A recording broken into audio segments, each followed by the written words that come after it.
look like they might have run into some kind of trouble. Let's go check out what's going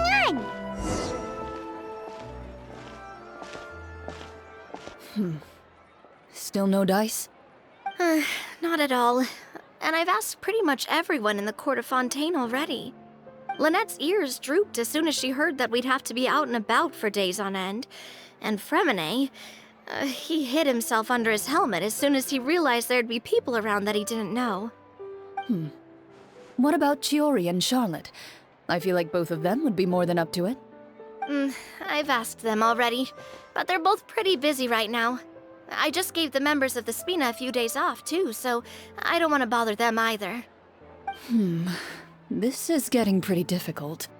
Navia, Clorinde, what's up? Oh my. Well, if it isn't my dear partners. How are you all doing? Huh. Navia? Huh? Oh, you mean... Yep, this is our chance.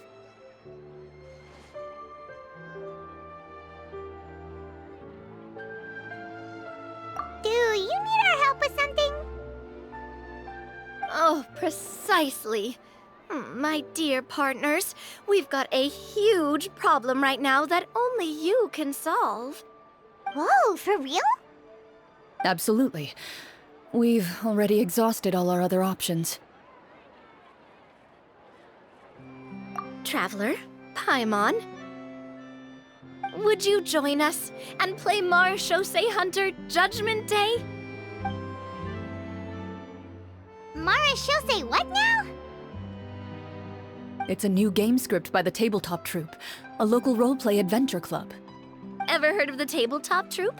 They put out games that allow you to participate in a story and roleplay characters with your friends. Oh, I've loved their stuff ever since I was a kid. That sounds super interesting. Clorinde and I are both veteran members of the club. Recently, someone came up with a new script and was looking for people to help playtest it for them. And when they asked, of course I couldn't refuse. I mean, come on, a brand new script? Nobody has ever played it before. Generally speaking, scripts at that level of development have a lot of issues, but I think this one is pretty solid.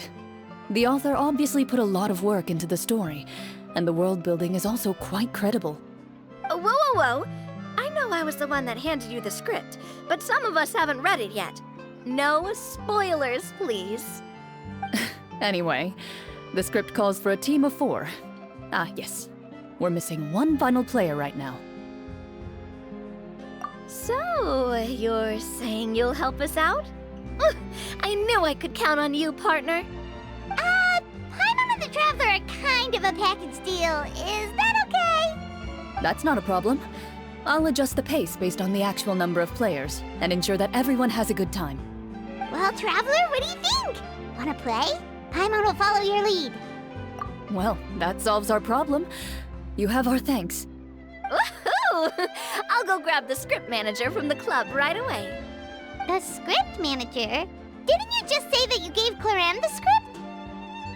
The club introduced a completely new kind of gameplay for the script. In this iteration, the Game Master's version of the script is incomplete.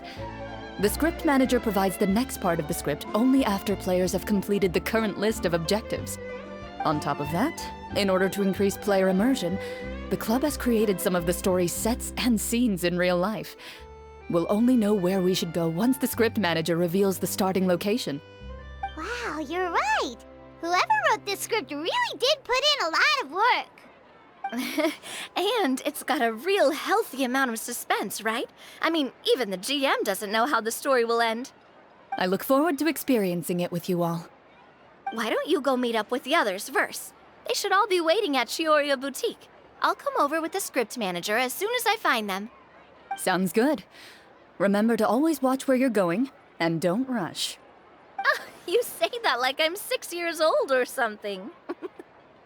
Let me think. What kind of character should I play this time? I just hope you'll pick up some useful skills this time.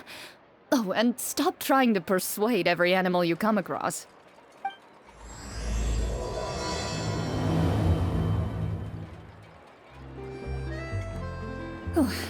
Sorry to keep you waiting. Ah, you're back! Huh? And you've got the Traveler and Paimon with you too! What a pleasant surprise. I assume you'll be joining us for the game then? Linny, Farina! Paimon didn't know you were playing too. Are you also members of the Tabletop Trope?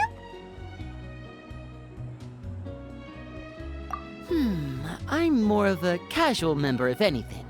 I haven't taken part in many formal club activities. Lynette Fremine and I play something similar at the Hotel Bouffe Tété sometimes, but I'm usually the GM. Still, I'm sure it'll be fun being a player for the first time. I'm looking forward to it. Well, I'm not a member of the club at all. Clorinde simply woke me up first thing this morning, said there was a good script worth experiencing, and asked if I wanted in. If you're interested, I can give you a referral. That should give you a 40% discount on membership fees. I think I'll wait to see how this experience plays out first, especially when it comes to the quality of the script. If it's sufficiently fun, then I'll join. Do you participate in a lot of Tabletop Trope activities, Clorinde? You could say that. She's actually one of the few senior game masters of the troupe. Ah, right. I knew about that even when she was still my subordinate. It's nothing. Really, just a small hobby of mine. Wow. Paimon's so used to seeing you be all upstanding and intimidating as the champion duelist. It's kind of hard to imagine you role-playing with a bunch of friends. Surely you jest. I would never intentionally make things difficult for my players. I maintain a clear boundary between my professional and personal lives. The me you see at court represents the law and order of Fontaine. I put all personal feelings to the side and grant a fair duel to all who seek to defend their honor. But in my personal life, I'm just an ordinary person. Someone who feels anger and sadness, just like everyone else. Well, you say that, but for all the time I've known you, I don't think I've ever seen you cry. I've seen you get angry, sure, but now I'm wondering whether you were actually mad or if it just looked that way from the outside. I was probably in work mode during those times. Is that so? Well, in any case, I just feel like even in your personal life, you don't get emotional very often. So you want to see me cry? That might be a little difficult. A show of anger, though, that might be something I could accomplish. No, that's not what I meant.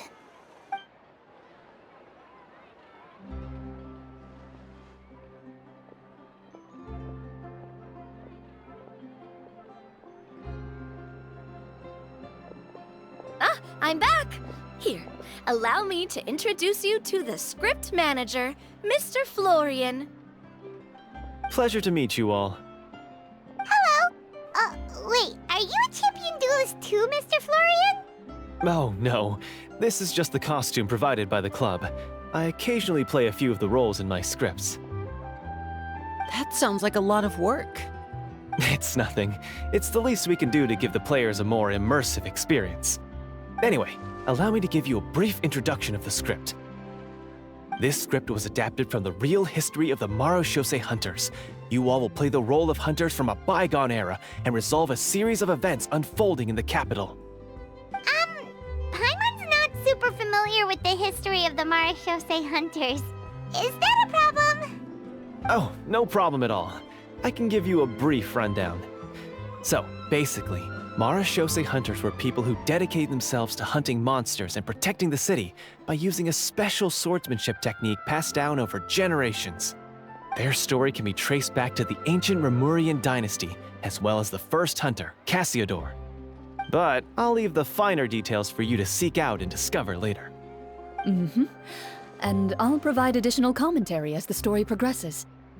In that case, brave hunters, are you ready to set out on an unknown adventure? Whoa, just one sentence and it's like we're in the story already! Aha, I see many a determined gaze before me. Very well, head over to this location and begin your heroic journey.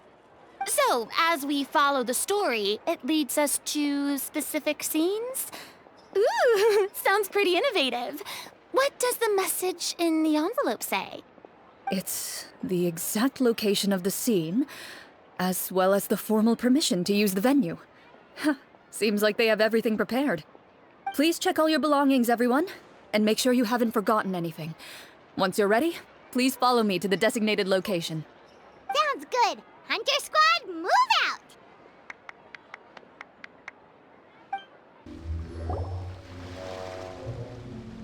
Whoa, they really have thought of everything. Even the Phantometer is here and ready to go for us. The Phantometer? What's that? It's a card that's used to determine action success or failure. We'll need to use it when we try to use certain skills. And what about all the dessert and tea? Is that for us as well? That's what the message said. Really? That's so nice. It feels just like a tea party with friends. Those snacks have Paimon's name written all over them! I think you might be more of a snack hunter than a Marashose hunter, Paimon. Snack Hunter Paimon reported for duty! If there are delicious snacks to be found, Paimon will track down every last one! The desserts are great. But I'm still looking forward to the story more than anything. Very fair. Then, let us begin. First, please pick up the blank character cards in front of you, and write down your name and profession. You can find an abbreviated version of the rules printed on the back of your character card. If you have any questions, feel free to ask me. In this story, everyone is a Marashose hunter. To reflect this, the club has prepared a small badge for everyone. Ooh, nice! As hunters, you have proficiency in swordsmanship and fighting by default, so there's no need to allocate any additional skill points to those areas. Swordsmanship? So there's a fighting part to all of this? Paimon's not sure she can do all that on her own. Maybe Paimon can just stick with you? Why don't you share a character card then? The Traveler will be the Marashose hunter, and you can be her little floating assistant. Kinda like in real life. So, for the name, do I fill it out with the name of my character? Yep, it can be any name you like. You can use your real name too if you want. I do that whenever I get too lazy to think of a new name. Oh, so it would be like experiencing a different life, but still as yourself. That's not a bad idea. In that case, I think I'll continue to use the name Linny then. Next up is the skill sheet. You have a limited amount of skill points that you can use to learn a number of skills. The more points you invest in a particular skill, the easier it will be to pass associated checks. I'll take Persuasion and Investigation. Those are must-haves when it comes to missions like these. Oh, those skills sound like they'd be useful for gathering intelligence! Good idea, Navia! Just as expected of a veteran player. So should we also take those skills then? Not necessarily. Since we're working together as a team, we could leave the negotiations to Navia and use our skill points to pick up other useful skills. For example, I think I'll take Stealth and Sleight of Hand. That will give us more options if we run into any situations we can't negotiate our way out of. Oh, interesting! I wasn't thinking about it like that. I suppose it's not so different from an acting troupe. Everyone has their own role to play. Let me see. I'll take arts and performance. I'm not quite sure what use they'll be, but I'm not as knowledgeable about the other skills, and I am not too confident I'd be able to roleplay them well. Well, that leaves us. What do you want to learn, Traveler?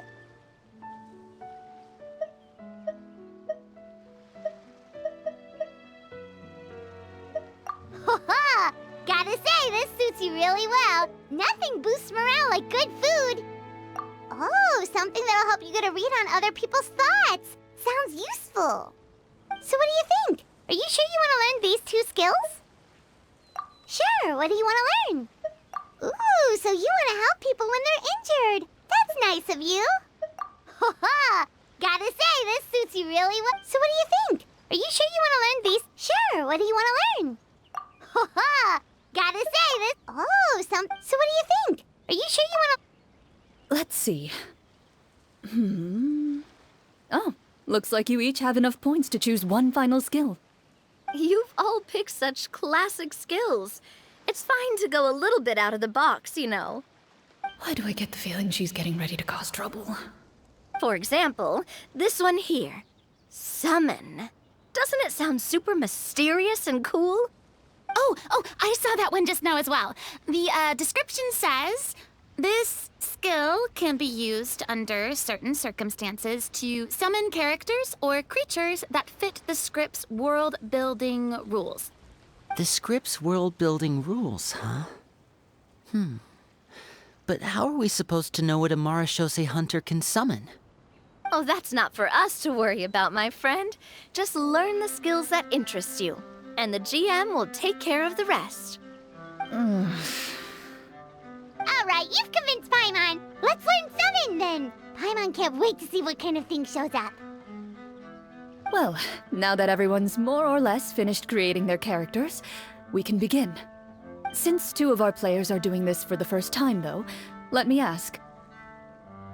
Would you like to play on easy mode or authentic mode? What's the difference between the two? Well, in role-playing games, the story sometimes changes based on the decisions of the players and the results of the Fatometer.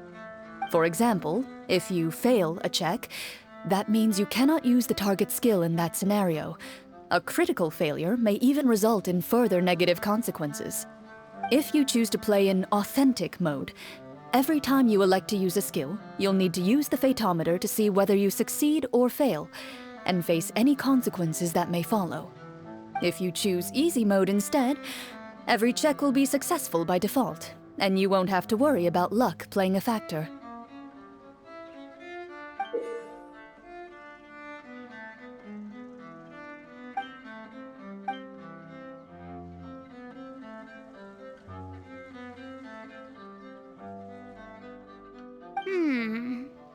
Given that I'd like to focus on the story, I suppose I should pick easy mode. I'd feel bad if I brought the team down by failing my checks. Huh? Oh, come on. Don't worry about that. RNG is the lifeblood of role-playing games. I'm going with authentic mode for sure. Never knowing what you might have to overcome. Ugh, doesn't that sound exciting? I'd rather be mentally prepared for what might happen.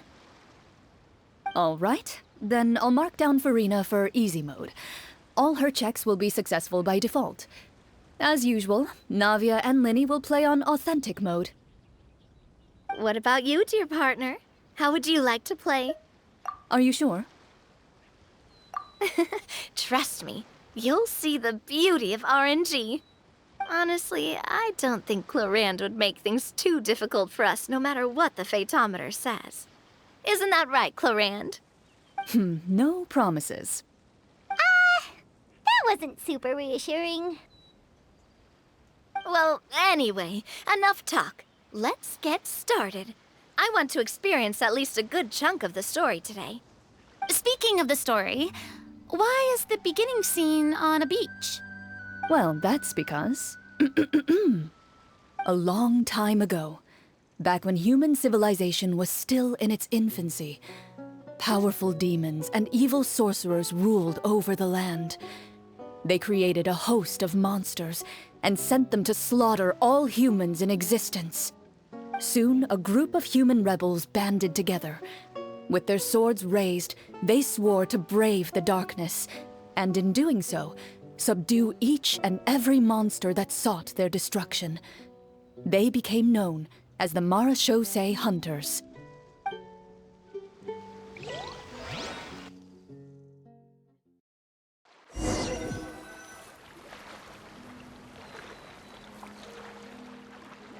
Sometime later, as a member of the Marashose Hunters, you receive a commission.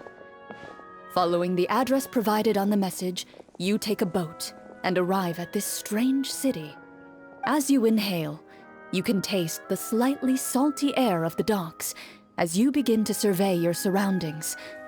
There aren't many people in the vicinity, but you do take note of a few others who, like you, seem to be sizing up this place. Your eyes meet, and you realize these people are fellow marechaussee hunters, likely led to this location after receiving the same commission as you. You're all marechaussee hunters too, right? Allow me to introduce myself. The name's Navia, monster hunter by trade and helpful neighborhood businesswoman on the side. What say you to traveling together? We can help each other out on the road. Okay, count me in. My name is Linny. I've been wandering since I was little and picked up a few less than legal tricks along the way. I was adopted by a marechaussee hunter and later chose to follow in his footsteps. Is this where you introduce your character to everyone? It sounds like they've done this dozens of times. My name is Farina, and, I grew up in a noble family. I always had a strong interest in performance and the arts. Even though I'm a marechaussee hunter, what I really want is to be a performing artiste. Hey, that's really cool. You can do it, Farina. That's exactly how it's done. Paimon is Paimon, a good friend and companion to this marechaussee hunter right here. I've been studying the culinary arts since I was a child. I hope my delicious food can help boost people's spirits. That's wonderful.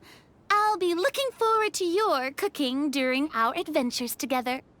Well, if we're all here for the same commission, why don't we take some time to confirm what we need to do? You open your envelopes at the same time. The message reads, "To the honorable and trustworthy marechaussee hunters, our kingdom is currently facing a grave crisis.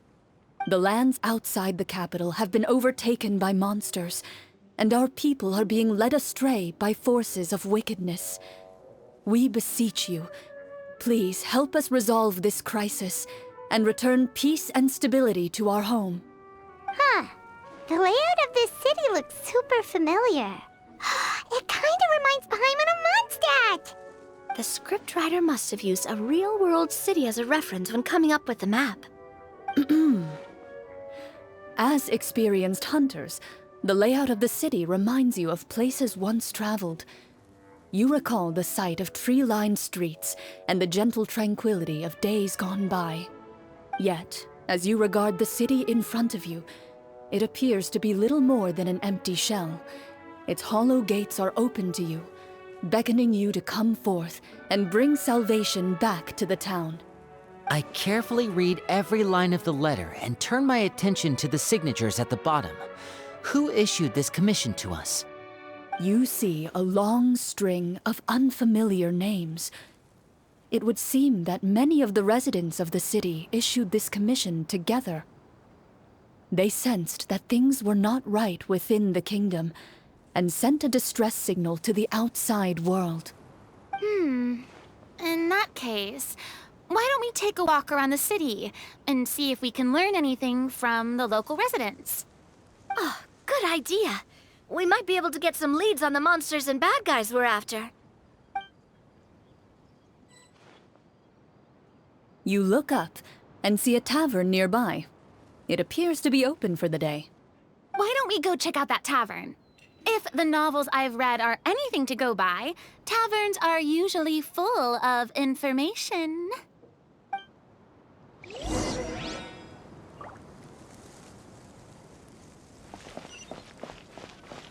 As you approach the tavern, you find a plainly dressed woman standing nearby. She appears to be rather troubled about something.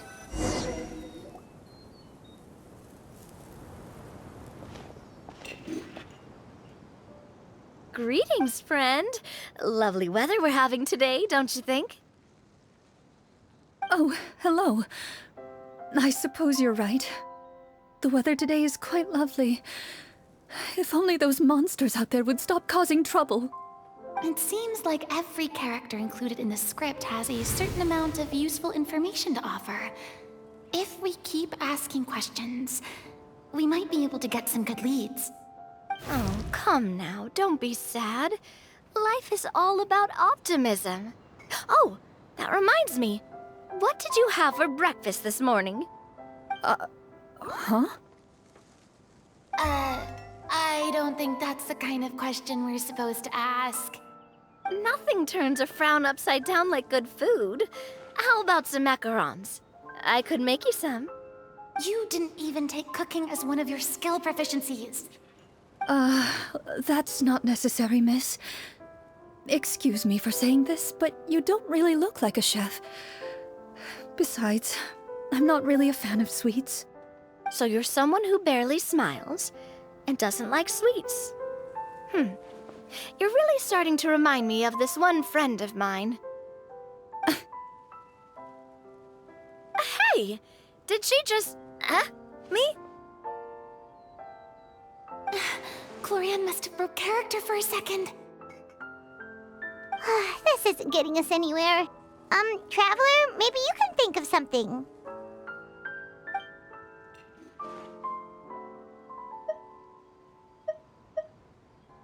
The results of insight checks aren't disclosed to the players, so I'll be the one consulting the fatometer.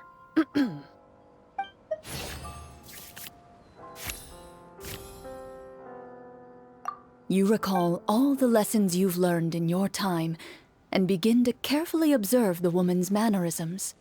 You notice that when she's quiet, she has an empty look in her eyes, as if her thoughts have drifted to a place far, far away. And when she speaks, she often subconsciously reaches out to touch the ring on her left hand. So you noticed. That's a little embarrassing. A horde of monsters suddenly appeared near the capital recently, so all the guards were dispatched to fight them.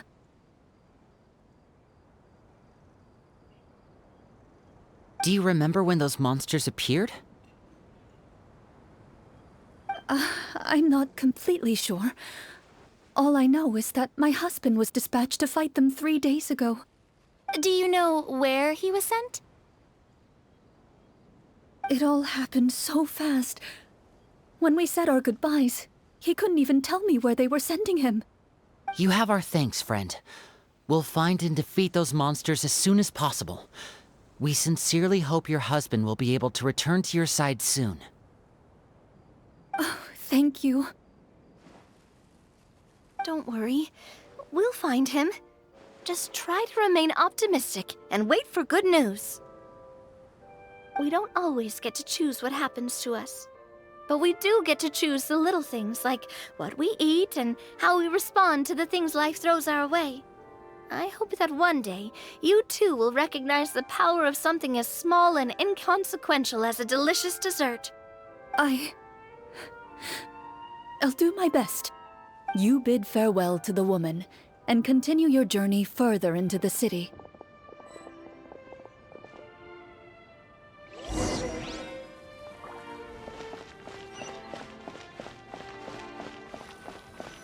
As you venture further into the city, the streets appear largely empty. An elderly woman walks past. You see her shake her head as she puts away her wrinkled wallet. A nearby merchant folds his arms and gives you a disdainful look. You get the impression that he's someone who has long gotten used to the sight before him.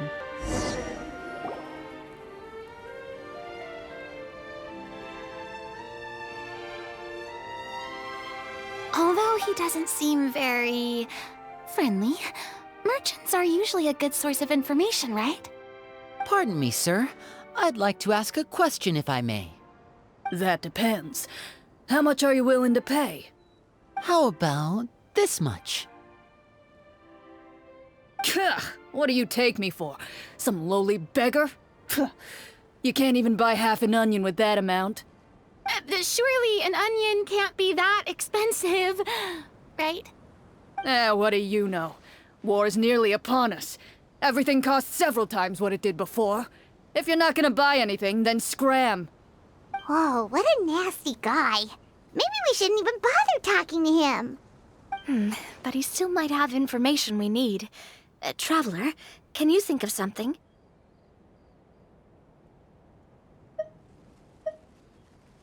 A performance?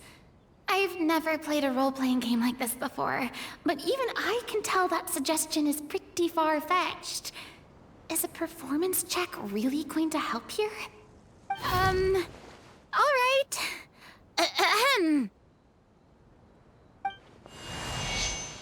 By the harbor's grace, a lone boat lies in rest. Let the moon give chase, for here begins our quest. In the dark of shadow, our heroes seek to find where creatures born of evil weave their grand design. Blocked the road does stand, such is our hunter's plight. Yet with sword and courage in hand, they march forth to pierce the night.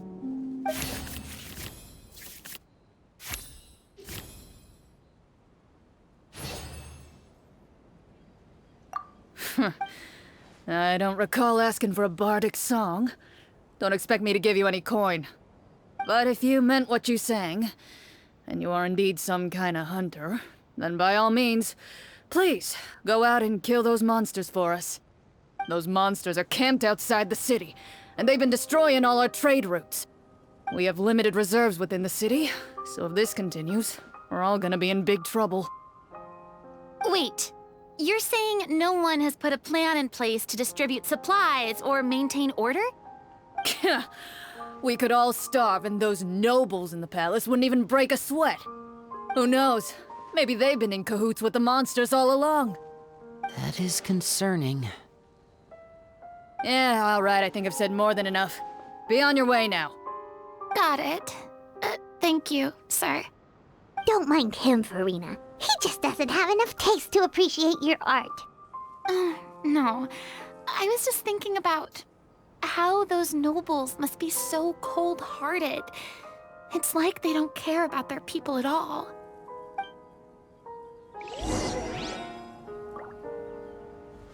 Should we try to go somewhere with more people? Oh, how about the city square? Follow me.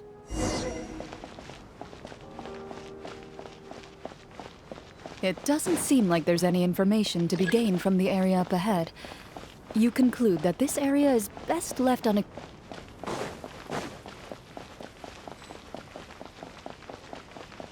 Before you lies the city's central square. You see a man with a slightly anxious look on his face, pacing back and forth, his head hanging low. He doesn't seem to notice your approach.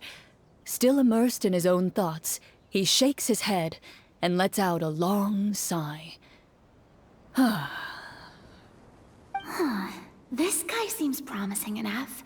Maybe I can get some information out of him. Hello, sir. Is there anything I can do to help you? Wait, you're... I'm... Oh, dear goodness! You're a Marashose hunter! You recognize us? Ah, are you one of the people who wrote the commission letter? Yes, yes! Oh, I didn't expect you to actually come! Oh, what great news! The city is saved! What happened here? Alas, we once lived comfortable, carefree lives. This city used to be free of monsters. The first Marashose hunter, Casiodor, the Golden Hunter, he was the one who drove them back. However, monsters have once again surrounded the city. Perhaps the seal that kept them at bay has lost its power. Or perhaps an evil sorcerer has been meddling in our affairs. All I know for sure is that their return has stripped the city of any chance at peace. Are there not enough soldiers to drive them out? It's not a question of numbers. The guards simply have no idea how to deal with them. Most people my age have never even seen one of the monsters, much less been trained to fight against them. What's worse, Many of us don't even know the history of the Marashose hunters anymore. When I was a child, though, my grandfather would tell me stories about how the Marashose hunters drove back the monsters. So, on the off chance that something might come of it, I decided to reach out to you. To be perfectly honest, I was starting to think all those stories were just tall tales. But now that I've seen you in person, I finally know that it was true! Well, you can rest easy, friend. The righteous and formidable Marashose hunters are on the case. The man is touched by your determination and resolve. His eyes begin to well with tears of relief. Still, if we are going to hunt the monsters, we need to know where to find them. Can you give us any leads? All I know is that the area outside the city is dangerous. I'm afraid I can't point you toward a specific location. Oh, although, if you leave the capital through the main gate and follow the road, you should run into a group of guards. They might know more about where to find the monsters. I see. We'll go look for them then. All right, be careful. Oh, and one last thing. The monsters outside the city are just part of the problem. There are evil sorcerers inside the city as well, so be on your guard. They're actively working with the monsters, and have corrupted the court ministers with malicious magic. They're the reason why, even inside the city, everything has been a giant mess. Even one of our kindest ministers has turned into a boorish and unreasonable figure, interested in nothing but enacting laws that exploit the people. Who knows how much longer we'll be able to go on like this. Talk about being stuck between a rock and a hard place. I feel bad for him. Maybe we should try to cheer him up? Hey, not everything can be solved with food. I appreciate your kindness, but for now, it's more important to focus on the crisis at hand. Brave hunters, I leave the future of this kingdom to you.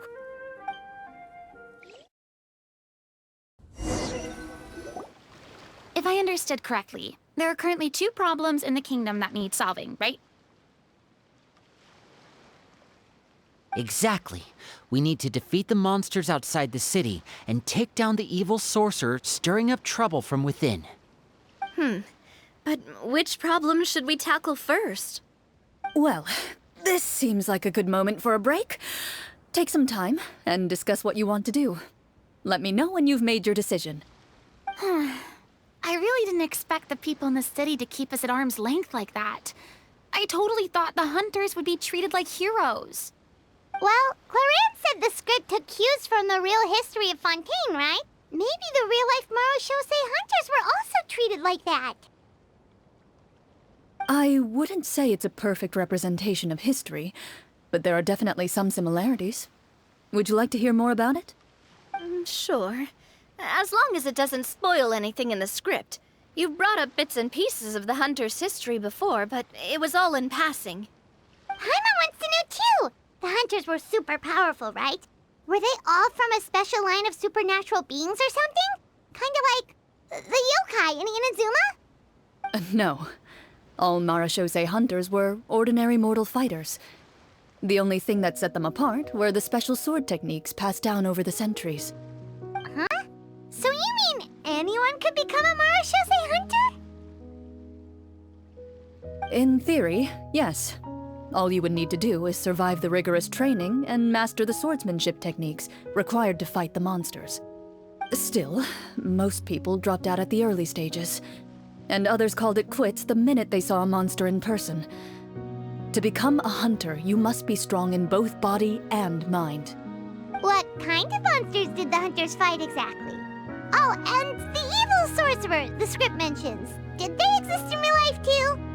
The land of Fontaine once played host to an ancient dynasty known as Rapperia. After that dynasty fell, monsters began to appear, intent on obstructing humans from establishing a new social order. One of the ancient sorcerers of Rapperia used his power to assemble a formidable army of golems. He sought to use that force to establish himself as king. Now wait a second. Don't tell me that guy was the inspiration for the evil sorcerer in the script. We still haven't found any in-game information on him yet. So, why don't you talk about someone else for now? Well, I wasn't planning on going into anything you might be able to find out in the game. But if you want me to talk about something else, then... How about Casiodor, the Golden Hunter? Or Egeria, the ex-Hydro Archon? Wait, but those people are all from a super long time ago. Where did you learn all this, Clorinde? From my master. Huh. By master, you mean Miss Petronia? Is someone you know? Absolutely. Miss Petronia and my father were good friends. Back in the day, she would often bring Clorinde over to play, but then... Let's not get off topic. Anyway, back to what I was saying. Responding to Egeria's call, a number of warriors followed Casiodor into battle against the monsters. This group of warriors, under Casiodor's leadership, became known as the Marechaussee Hunters. Yet, as Fontaine entered an era of peace, their work gradually became obsolete. The Marechaussee Phantom, originally an association made up of hunters, eventually came to be predominantly comprised of Melusines. Ah, I see. That explains why most of the people in the script have forgotten the hunters or think of them as nothing more than a legend. Is that really a bad thing, though? It can get tough always being the one shouldering everyone's expectations. Depends on who you ask, I suppose. If the name of the organization no longer commands respect, investigative work is bound to suffer. Speaking of investigations, which problem should we tackle first?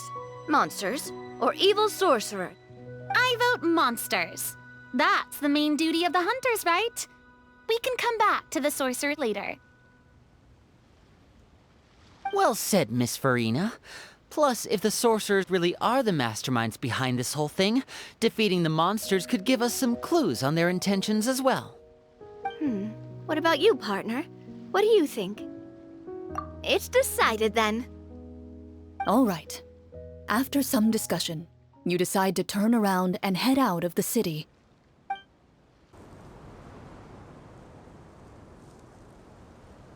Let's take a look around, like that guy said. You there! Outsiders, halt! Who's there? An armored man approaches you. He has a tall, muscular build and a determined expression in his eyes. Just one look, and you can tell he's fought in his fair share of battles. Although he's trying his best to conceal his current state, his uneven gait and the sweat dripping down his forehead make it obvious that he's been wounded and is in serious pain. I'm the captain of the guard. I saw you sneaking around the city earlier, so I'll only ask this once. State your purpose, or it's off to the dungeons for the lot of you. Wow, it's been a while since someone's been this suspicious of us. I said talk, not whisper between yourselves. Have you ever heard of the Marechaussee Hunters? Marechaussee Hunters? Ha! That fairy tale, you mean? What, you expect me to believe you're one of them?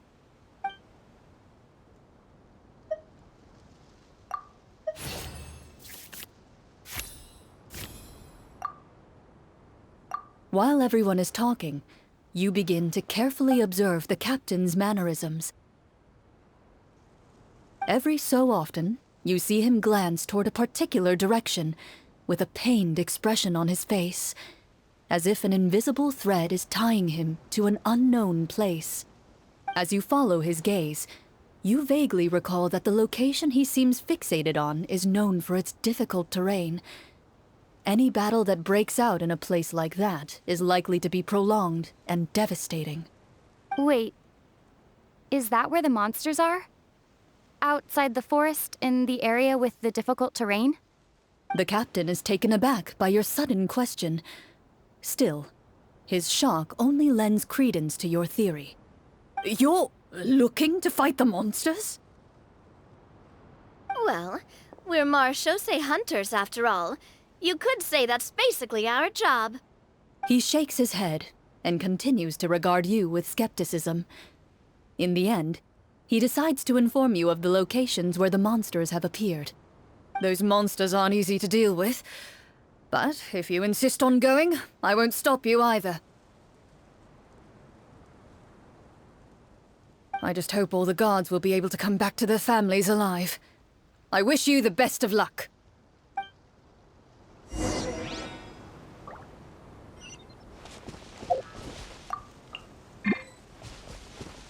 Based on what the captain said, the monster should be right up ahead. Let's go. Hopefully we're not too late. As you approach the battlefield, you see numerous people lying by the side of the road. They appear to be dressed like guards. Their faces are filled with desperation and terror. Some are screaming and cursing in vain, as if still trying to banish the monstrosities they saw from their minds.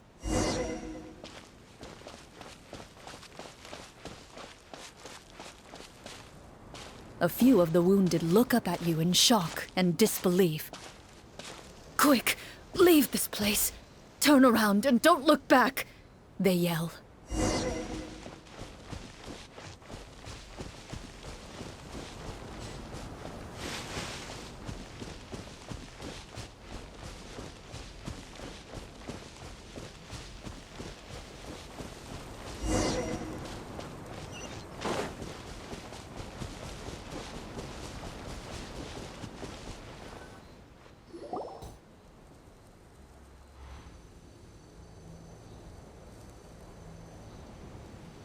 This is the place he mentioned, right?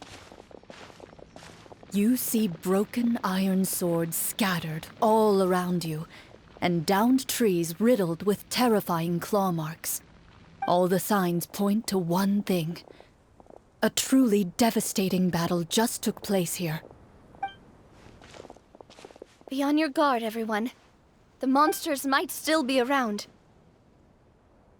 Before you can finish your sentence, you hear rustling sounds from the surrounding bushes. The monsters have emerged. They close in on you without fear. You get the impression that, in their bloodthirsty eyes, you're just another meal for them to devour. A little help here! This thing wants to eat Paimon! Your battle round begins now.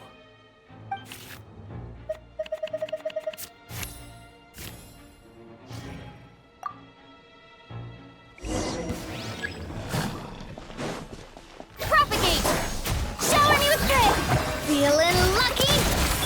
Now disappear!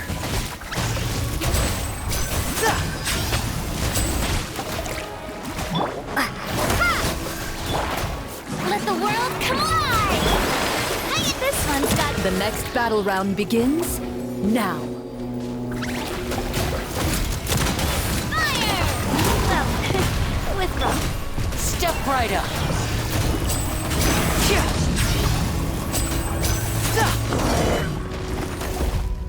The monsters let out a terrifying roar of anger and resentment before dissipating into thin air.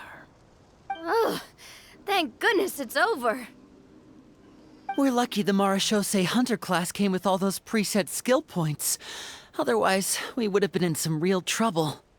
I never knew the Phantometer even determines the amount of damage you inflict. If you get unlucky, isn't it just game over right then and there? That's part of the fun. The uncertainty of fate is what gives these games their appeal.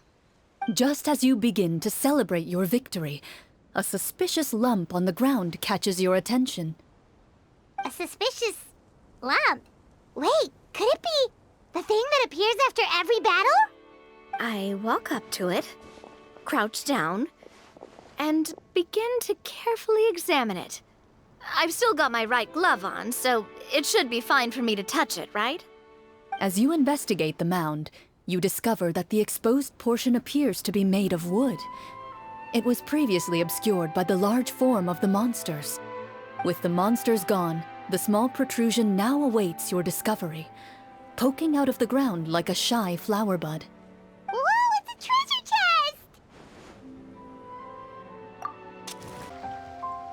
With everyone's help, you successfully excavate the wooden chest from the ground. Even without opening it, you can tell from the mora and jewels scattered around the chest that it must contain quite the fortune. Makes sense. We worked hard for this. Let's open it and we can share what's inside. I can understand your excitement, Paimon, but think about it. Doesn't it seem like there are people out there who need this treasure more than us? Yeah. Think about all the people suffering in the capital. Or all those guards who got hurt fighting the monsters. Wouldn't it be better if we gave the treasure to them? Wait, is that how it works? Paimon thought since we were the ones to dig it up, we could just take it for ourselves. Well, let's put it this way. Any decision you make during a role-playing game can impact the future course of the story. But would the people really believe us? It's hard enough for us to prove we're Marchese hunters. What if they think we procured the treasure illegally? They might get even more suspicious of us. That's definitely something we should consider. Maybe we can come up with an explanation in advance. Well, if donating it could cause that much trouble, why don't we use it to buy some gear and fill up on good food? Then we'll be ready to fight even more bad guys. Looks like you're facing a difficult choice once again. Well, it's getting late. Why don't we call it a day for now? Wow, where did the time go?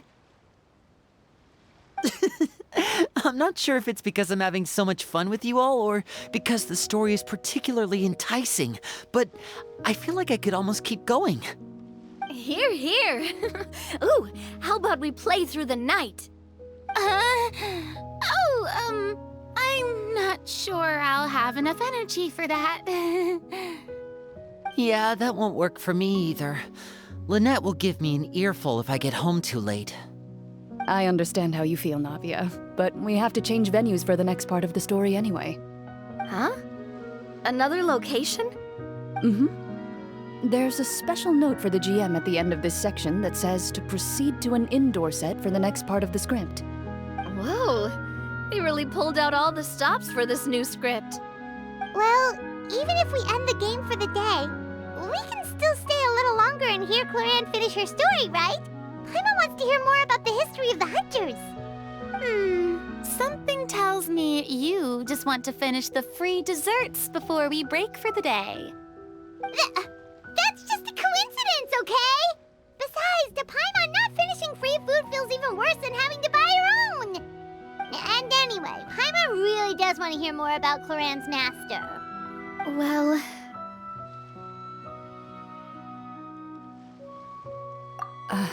It's nothing. I appreciate the concern, but it's all in the past. It won't do any harm to share these things now.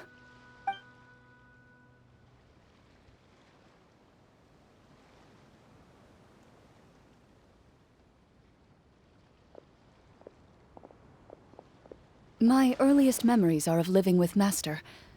According to her, she saved me from certain people of ill repute. My birth parents had left me behind some time before that. What a heavy beginning for a life story. Master was a fascinating individual, if inexperienced in the ways of raising children. My first ever toy was a short sword. Although I suppose it wasn't so much a toy as something Master removed from her waist and handed to a noisy child in need of distraction. Oh, wait, so she handed an actual sword to a child? Isn't that dangerous? Did you hurt yourself? Of course I did. I cut my palm and bled quite a lot. But Master was not concerned. She just stood there and casually lectured me about it. See, that's what you get for not holding the sword properly, she told me. She then crouched down next to me and said, "Give me your hand. I'll teach you to bandage this wound. After that, it's time to learn how to truly hold a blade." Excuse me for asking this, Clorinde, but how old were you exactly when all this happened? Probably around, 3, give or take. 3? Isn't that when most kids are still struggling to hold a fork? As I said, Master was rather inexperienced in the ways of raising children. She believed trial and error was the best way to teach a child what they're capable of. I'm not so sure this is a question of experience. I didn't see anything wrong with her ways at the time. And anyway, children don't get to choose how they're raised. Oh, she did bring me back a pet from Liyue once. It was a Geovishap hatchling. A Geovishap hatchling? For a pet? That seems even more dangerous. What she said was this: make sure to get along, you two. If you really can't agree on something, just settle it with a fight. Whoever loses is the real pet. And how old were you when this happened? 5. Well, did she win? No, I lost. So you're saying you actually became the Geovishap's pet? Yes, but only for a week. By the end of that week, I defeated it in combat, and we've shared a cordial relationship ever since. That really doesn't sound like the kind of childhood someone should have. Later on, I gradually understood that Master most likely didn't know any other way to raise a child.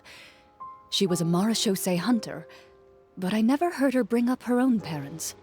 Thanks to her, I learned how to navigate the forest by the age of 6, and could hunt monsters in the wild by myself the year after that. Even though the training she subjected me to was strict, she always made sure to take me traveling when she had the time. We met many of her friends during those days. That was also how I met Mr. Callis and his family. I still remember the first time we met. You were too scared to join our picnic and hid behind Ms. Petronia the whole time. I still hadn't really met many children my age at that time, so I didn't know how to interact with others. After that, though, you started coming over a lot. You loved challenging people to shooting competitions, remember? I don't think many members of the Spina ever beat you in one of those. I had a lot of fun during those days. I enjoyed them too. Oh, do you remember that one time we went exploring around the Spina together? We overheard Papa call your master Fontaine's Protector of Justice. We tried to pretend like we never heard anything, but you nearly let it slip that one time.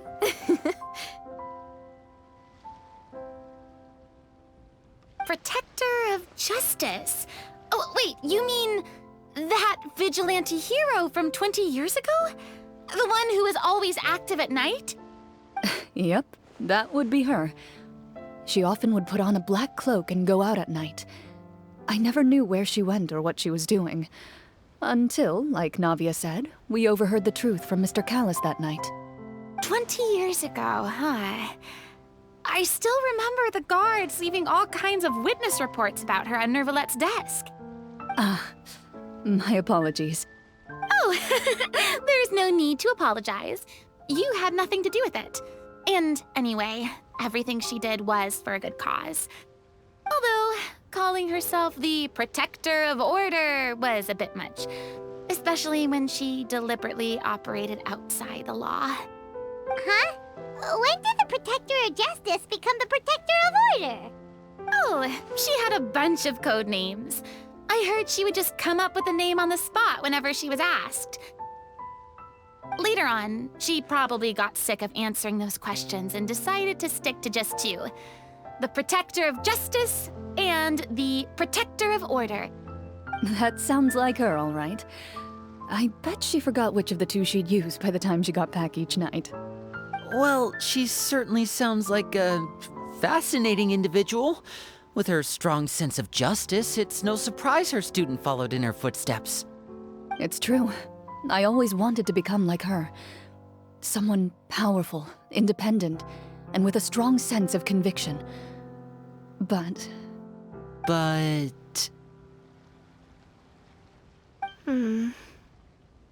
She suddenly disappeared the night I turned 10 years old. Disappeared? What happened? I have no idea. She didn't even leave a note. I was never able to find out where she went. That night, I was celebrating my birthday at Navia's house, but Master never came to pick me up. When I returned home on my own, it was to an empty house. When she still didn't appear after a few days, I went to Mr. Callis's house to ask about her whereabouts, but he only shook his head. Papa probably didn't know either. I know he sent a few people to investigate the matter in secret, but they never found any credible leads. Don't worry, I understand. To be perfectly honest, given Master's personality and way of doing things, it all made a lot of sense. If I had to guess, I'd say she probably used it as an opportunity to force me to become independent. Just like how, when a litter of kittens reaches a certain age, the mother willingly leaves them behind. Were you upset, Clorinde?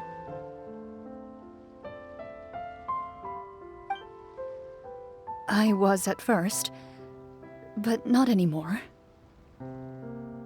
I don't believe Master would suddenly disappear for no reason. There must have been something she just had to do. Well, despite everything, you still managed to follow in her footsteps and become the greatest champion duelist in all of Fontaine. You're practically a living symbol of law and justice. I suspect my position would be far too by the books for her. Master always did whatever she pleased. But you're right. I suppose I do take after her in some ways. Who knew Clorinde had such an interesting past? I never had the chance to ask her about it before. I wonder if Clorinde's master were the champion duelist back then, would that duel against Mr. Callus have gone differently? Oh no. Judging by the atmosphere, Clorinde and Navia are probably thinking something similar. The mood just got super awkward all of a sudden. Well, anyway. Would you look at the time? It's getting dark, so we should probably call it a day for real this time. If we keep talking like this, we really will be here all night. I had a great time today, Miss Clorinde. Thank you for being our GM. Anytime. The script was good, but I've got to say, your childhood stories were even better. Hey, you should tell us more about that fight against the Geo-Bishop sometime. Maybe your master was onto something. You could be right. What does she mean, onto something? I certainly don't know any 5-year-olds who want to fight a bishop in their spare time. Guess I'll head back as well. I need to save my energy if I want to continue enjoying the story tomorrow. You're that excited to hear about my fight with the bishop? I was talking about the script. Just between the two of us, could you tell me what it was like to be the Geo-Bishop's pet? It was nothing special, really. Geo-Bishops don't understand the concept of a pet. So, basically, it just headbutted me whenever I entered its territory. And that hurt? Yeah, it hurt. What, something you want to experience for yourself? Oh, I'm good. Thanks. Let's go meet up with the group. Paimon's really looking forward to today's story.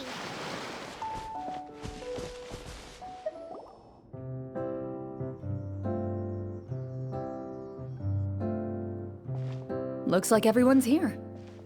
Now, before we begin, why don't we finish where we left off yesterday? There was an important decision to be made, yes? I'll pour everyone a cup of tea. Is that really the most important part, though, Clorinde? Paimon's more concerned about our current surroundings. Heavy walls, cold railings, dim lights. This is obviously supposed to be a prison. I admire the work put into the set. Still, it's obvious the scriptwriter has never paid a visit to the fortress of Meripede. So this set is going to be a part of the script? Unfortunately, that is something I can neither confirm nor deny. Anyone think Clorinde's smile is starting to look kinda scary? Well, whatever happens, we'll just have to push on. But first, we should really figure out what to do with this treasure. If we're worried about arousing suspicion because of our identity, why don't we give ourselves a different name, just like Clorinde's master did? Yeah, it might be better to keep a low profile. As long as we're helping people, it doesn't matter who we are or what we're called. Staring at me won't get you anywhere. Or did you want some more tea? Oh, Paimon's good. Thanks. Why aren't you saying anything, Navia? Wait, what's that next to you? Oh, this is the short sword Clorinde mentioned last night. I found it. Huh. I'm surprised you managed to track it down after all this time. Well, I made sure to take good care of it, considering the circumstances in which you gave it to me. Of course I had to keep it safe. Anyway, where were we? Oh, right. I was just thinking about all the potential ways for us to break out of prison. We could dig a tunnel, or try to bribe the guards. Wait, we haven't been thrown into prison yet, have we? Well, it's only a matter of time. It pays to be prepared. Just like how you should always have an umbrella on hand, even when it's sunny. All right, Paimon's made up her mind. Let's just give the treasure away. Paimon may have wanted to keep it, but if it's going to land us in prison somehow, Paimon will be too upset to enjoy her snacks. So, you reached an agreement? All right then, we can continue with the story. Oh, and we'll collect all the scattered pieces of treasure on the ground as well. All right. You collect the treasure and make your way back to the capital with your bag of loot in hand. The city is still shrouded in a gloomy, oppressive atmosphere, but your spirits are surprisingly high. In places where sunlight struggles to reach, you generously share your wealth with the children, the elderly, and the poor in urgent need of help. Thank you, kind soul. The elderly woman's look of gratitude follows you as you walk away, her eyes never leaving your back until you move entirely out of sight. However, there's still quite a bit of Mora remaining. It appears you haven't made much progress. She's probably trying to tell us to speed this up. We need to hurry up so we can address the sorcerer problem. Should we go find that man again at the square? He seemed like a pretty responsible guy. I'm sure he knows the people here far better than us. Oh, good idea! Just as you start to make way to the square, intent on finding the man again, there's a voice.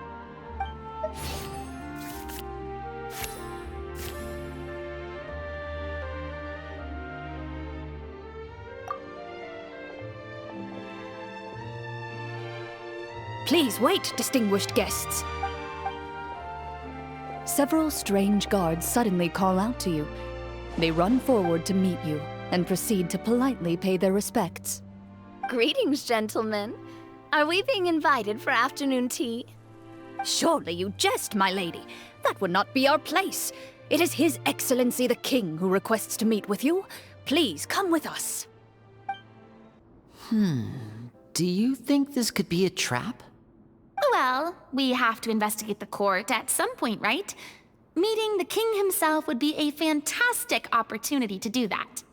I say we go for it. If something happens, we'll just turn the whole place upside down. That sounds a little intense. After a quick discussion, you nod to the guards and agree to follow. They lead you all the way to the audience hall of the palace. Gilded tables line both sides of the hall. The space itself is adorned with all manner of expensive antiques, glass shelves, and silver candlesticks. The items appear quite ordinary in size and dimension, yet their presence somehow makes the emptiness of the hall feel even more surreal and ominous. Wow, it's so luxurious! The elderly king, clad in a magnificent robe, sits upon the deep crimson throne before you. He wears above his head a majestic crown, with a gemstone the size of a bird's egg set right at the very front. As you observe it, you see a complex pattern of light reflect off its surface. They're here, Your Majesty. A man dressed in dark clothes, likely a minister, shields his mouth with his hands and bends down to whisper a few words to the king. After a moment, he lowers his hands and stands back up. His gaze shifts to fixate on your group, but he does not move from his place at the king's side. The king does not appear entirely aware of his surroundings. The man by his side, though. We should keep a close eye on him. The king remains still and says nothing. The minister is the one who speaks. Esteemed guests, allow me to thank you for coming to our faraway kingdom. Unfortunately, His Majesty the King finds himself quite exhausted from work. So please allow me, his Prime Minister, to welcome you in his stead. I've heard tell that your group, the Marechaussee Hunters, used your exceptional ability with the sword to repel the monsters near the capital. Such a great deed deserves to be rewarded. However, seeing that I was not fortunate enough to observe such a feat with my own eyes, you'll forgive me for seeking to verify the truth by speaking to you myself. Well, we've got nothing to hide. You brought us here to talk, right? So we'll just explain what happened.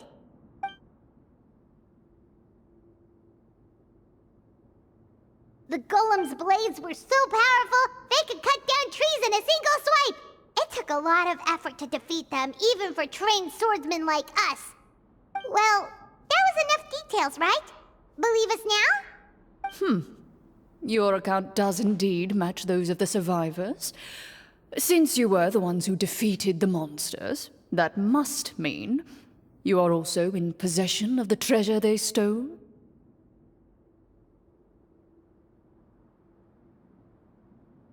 Well, we did take the treasure, but...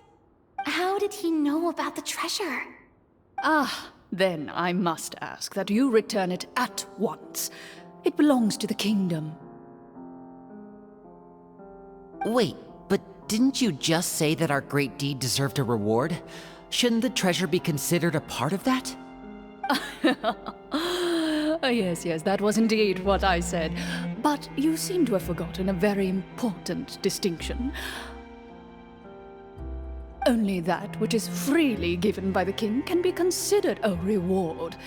Taking the rightful wealth of a kingdom without said permission, on the other hand, is a crime. But that's completely unreasonable! Yeah, that makes no sense! If it weren't for us, the treasure would still be buried underground somewhere! Maybe so, yet the fact remains. You tried to dispose of the treasure without reporting it to the court and without receiving permission, yes? What, no answer? Surely you're not insinuating that you, a group of legendary Marechaussee hunters, sought to take the treasure for yourselves? Well, what about the king? Is he just gonna let this guy talk for him the whole time? Clad in his magnificent robe, the king remains seated, with his hands resting on either side of the throne. His posture is rigid and unmoving. He stares forward with an empty look in his eyes, completely unmoved by the events before him. From the look of things, could the Prime Minister be the evil sorcerer? Or could both the King and the Prime Minister have fallen under the evil sorcerer's control? I would like to observe the number of guards stationed in the hall. The guards in the palace appear fully armed, their expressions solemn.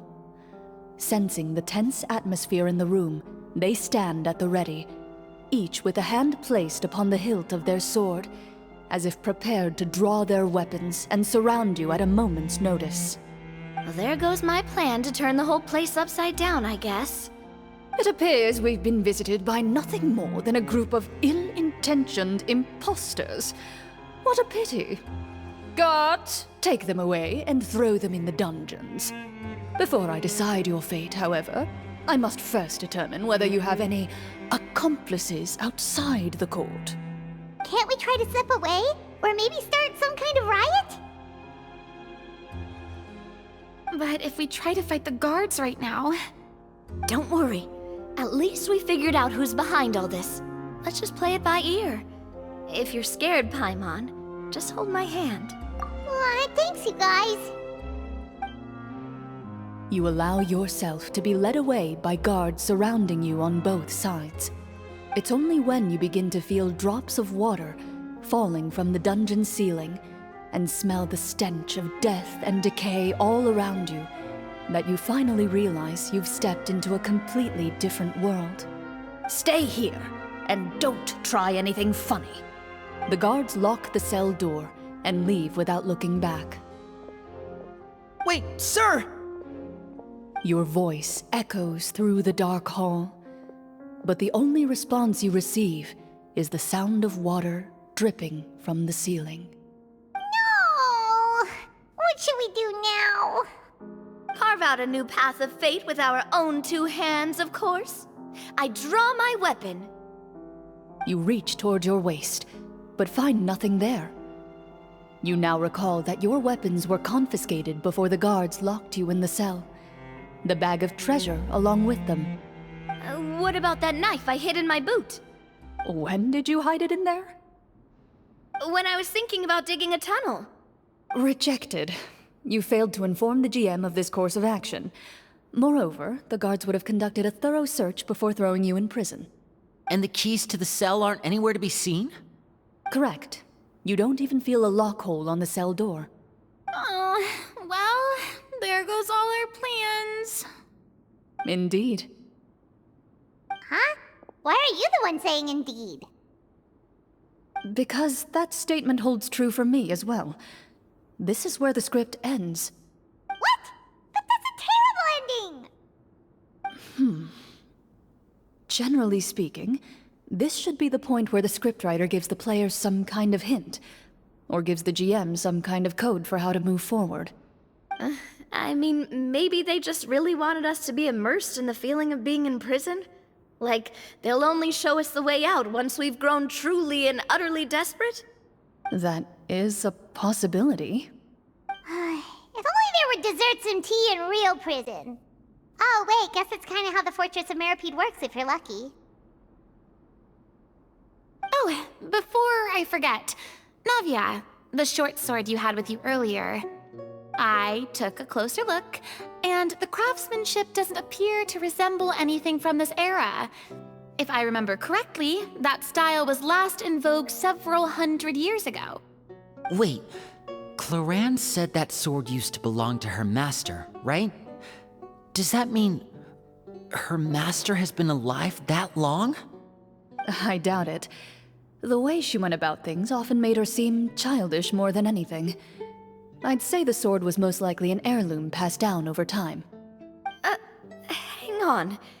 A precious heirloom passed down to you by your master. And you gave it to me just like that?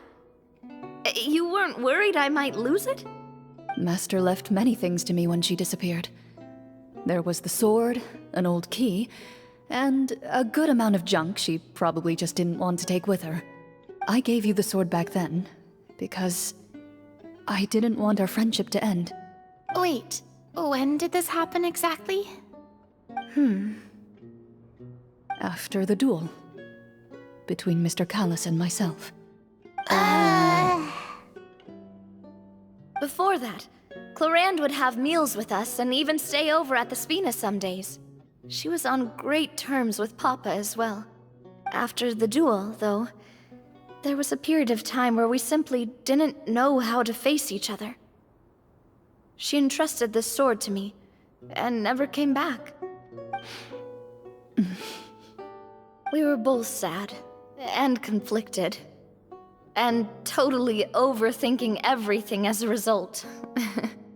Whenever I looked at this sword, I couldn't help but wonder if Miss Petronia had never introduced us to each other at that picnic.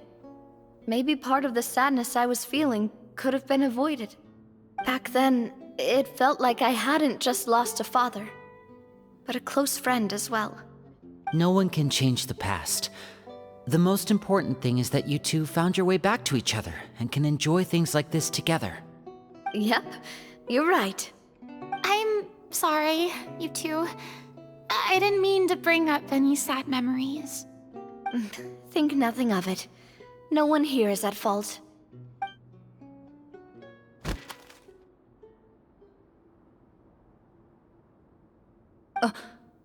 Huh?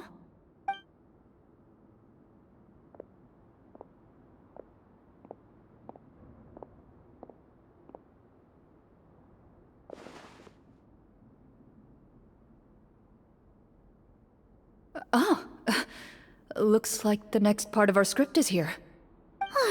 Perfect timing. The situation was really starting to get desperate. And not just because of the prison thing. From Clorinde's face, I really can't tell if it's good news or bad news. Water continues to drip from the ceiling. In this lightless dungeon, you lack a reliable way to tell how much time has passed. Eventually, you get used to the unpleasant odor of straw, mold, and rust, and find yourselves alternating between fits of drowsiness and despair. Suddenly, you hear footsteps outside the door. Heads up, everyone. Someone's coming. Gather close, everyone, and keep your voice down. Who are you? I work as a guard in these dungeons, but my true identity is the same as your own. I'm also a Marechaussee hunter. Huh? Shh.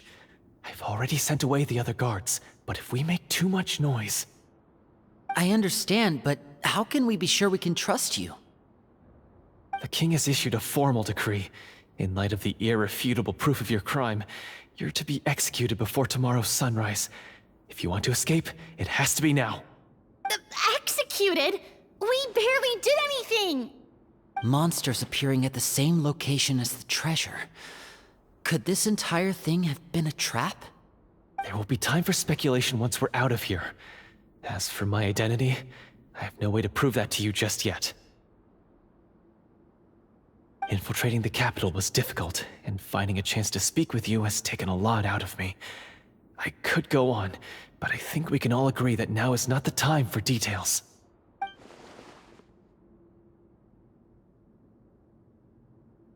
Have you seen our weapons anywhere, sir? Don't worry, I brought them with me. They're just behind the door. Still, these weapons alone won't be enough to defeat the true enemy behind the scenes. His faction is too powerful. The guards are all under his control, and he's even stationed a number of golems in various rooms throughout the palace. To defeat him, you must find a secret vault. It is said that within that vault, the Marechaussee hunters of the past left behind a treasure with the power to defeat the sorcerer. You're not coming with us? No, I'll remain in the dungeons to deal with the guards. I'll try my best to distract them so they don't go after you.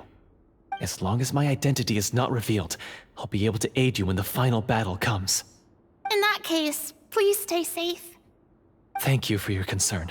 I will do my utmost. As for the location of the vault, here, this map should lead you there.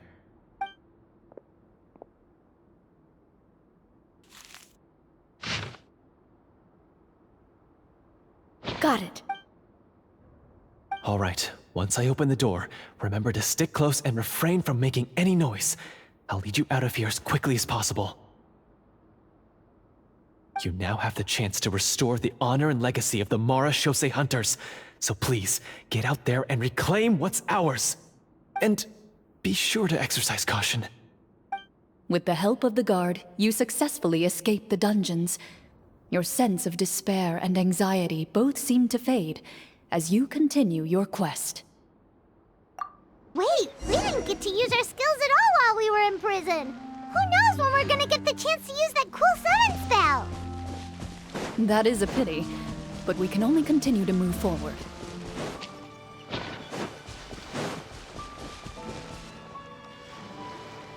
This should be the place marked on the map. This bit of rock certainly looks suspicious. Well, I'd say an investigation's in order then. Plus, if all else fails, we can just blow it up. Wow, you really meant that! Before you lies a serene stretch of open water, its surface shimmering a brilliant shade of sapphire blue. Well, guess this means it's time for a swim!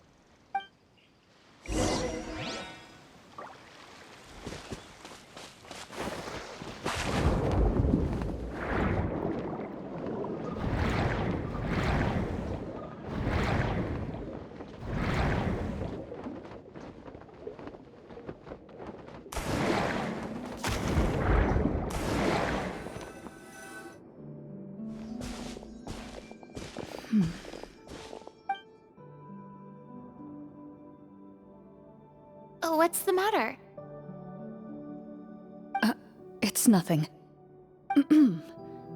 As you step into the cave, you find yourself in an eerily quiet space.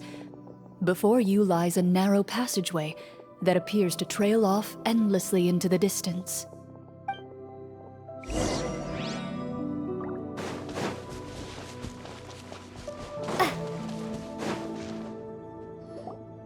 Wow, this must be where the treasure is hidden.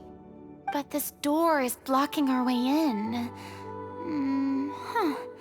It almost looks like it's been here for quite some time.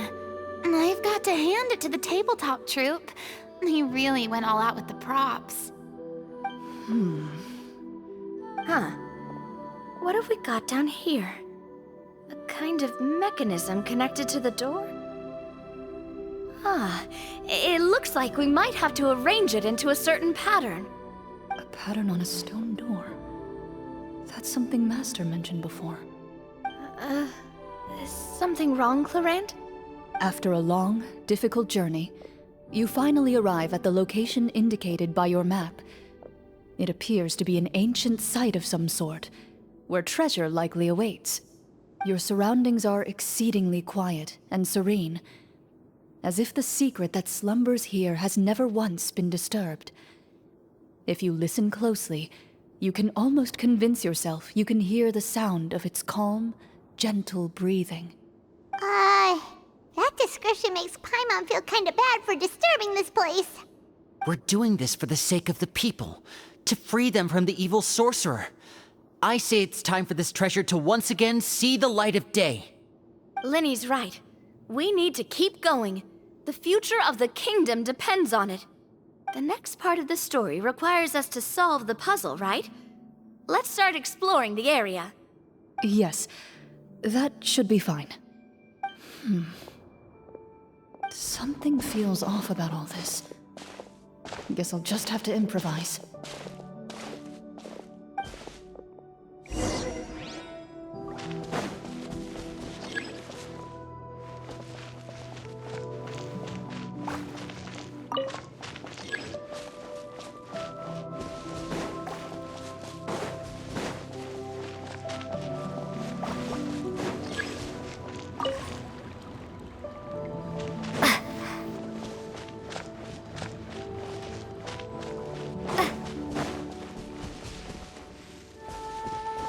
I found something! Found something here, too.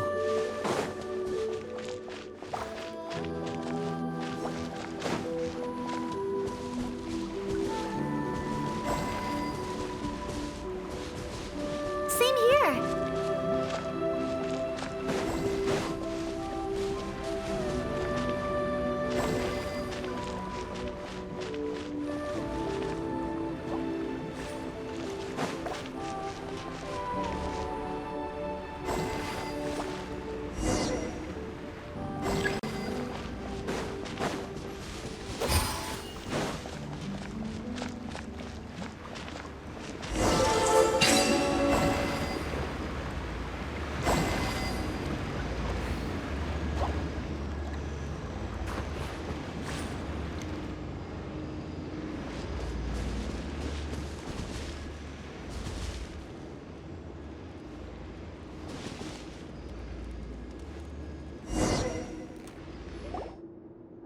It worked! Something just appeared. Some kind of new mechanism, maybe? By solving the puzzles, you prove yourselves worthy of inheriting the secrets of the past. At the end of each puzzle, you're rewarded with With? a key. Oh, it must be the key to the big door. This is one of the Marechaussee Hunter keys that are passed down from generation to generation. It looks just like the one Master passed down to me. It is said that 4 keys in total are required to form the final, complete key. And it seems like we just collected 3 of them. That must mean... Huh? What's wrong? You hear a few strange noises. Suddenly, all the torches in the ruin go out at once. Huh? What's going on? Did we fall into another trap? For the sake of immersion, please close your eyes, everyone. Without the torches, the space is now completely dark, and you cannot see anything.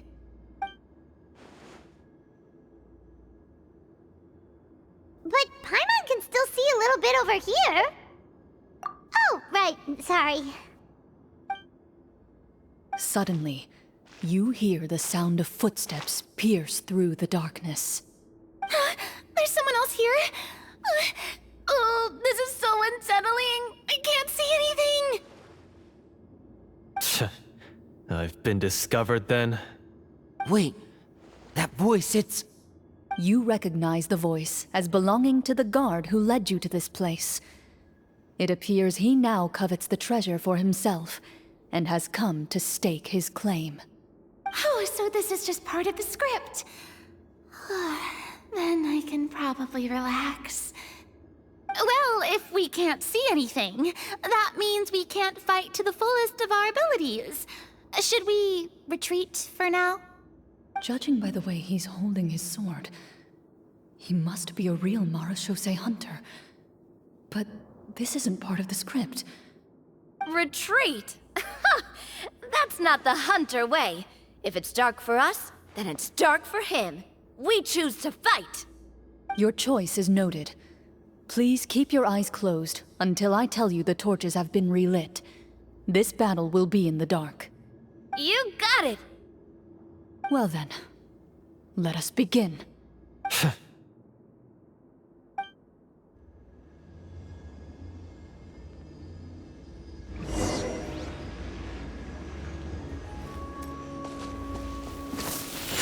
Into the shadows. I'd like to try to hit him with my sword. Your strike is successful. Ha! You're facing a veteran Marechaussee hunter. Is he still standing? Goodness, he sure has a lot of HP.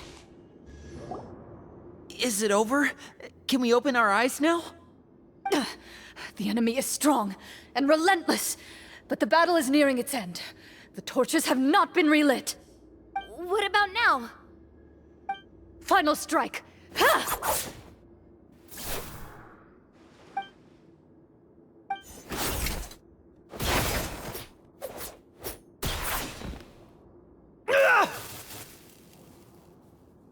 Well, did we get him?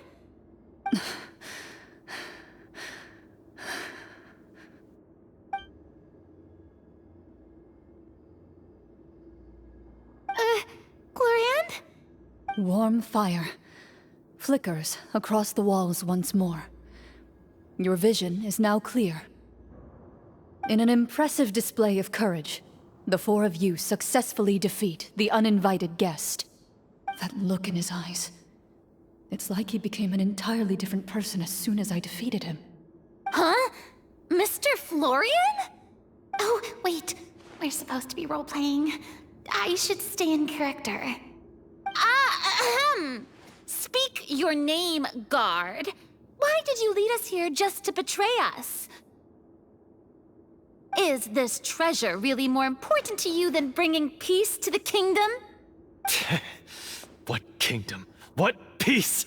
Those were nothing but lies!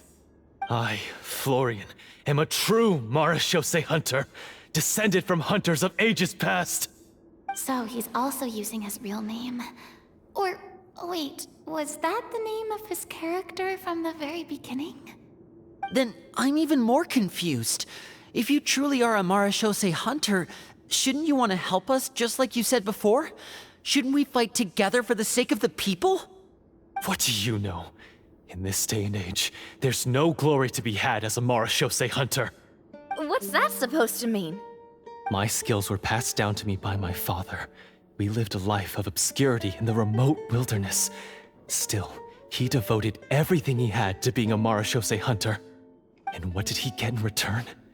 A life of poverty and pain, and a world that forgot all about him. When he died, not a single person came to mourn his passing. The Marachose hunters were the ones who saved this city. We're heroes. We deserved more recognition and respect than this. Is he talking about how no one in the capital seems to remember the hunters and their legacy? I didn't expect the script to contain this level of social criticism. So that's why you want to take the treasure for yourself? You feel like you're owed fame and wealth? If you already knew where the treasure was located, why didn't you just come down here and take it? Because I still needed the final key. Only a true Marachose hunter is capable of passing through this final door. As someone who sought to hurt others for his own gain, Florian lost that right long ago. Okay, but what is this treasure anyway? We've got all the keys, right? So can we just go in and take a look? You're sure you want to go in? We've been talking about it for so long, of course we want to see what's inside. And we've already defeated Florian, right? So he won't try to take it from us anymore. Pesky brats.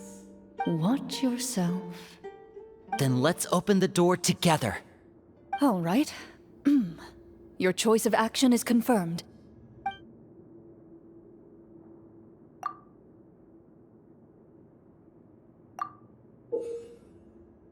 Before you, the door to the treasure, sealed and undisturbed for more than 100 years, finally swings open.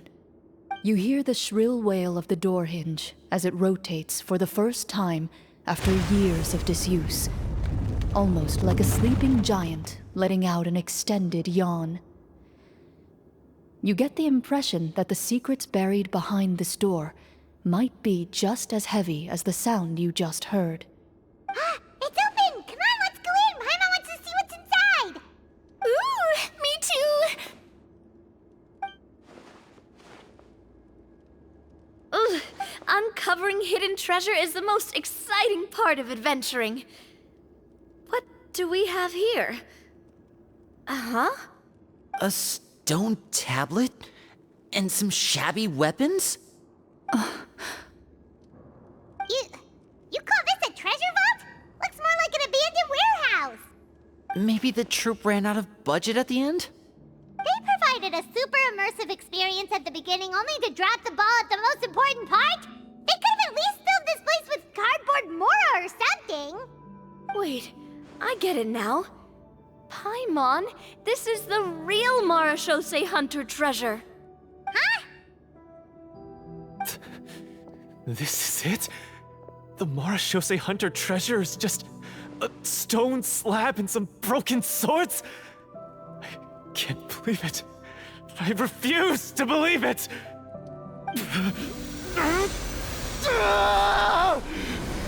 Whoa, are you okay? The Marachose hunter before you appears to suffer a serious mental breakdown. He needs to leave the room for a moment to collect himself. One of you seems to understand the significance of the treasure already. If the rest of you wish to follow suit, you may remain here in the meantime and explore your surroundings.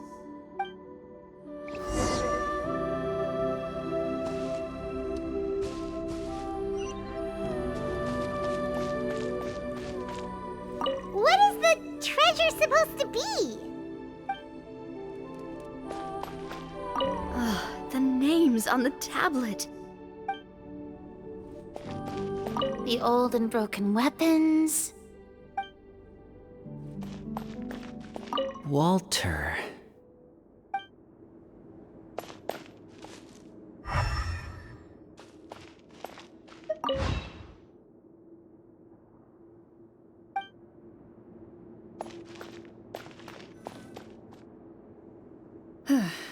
So, how are you doing?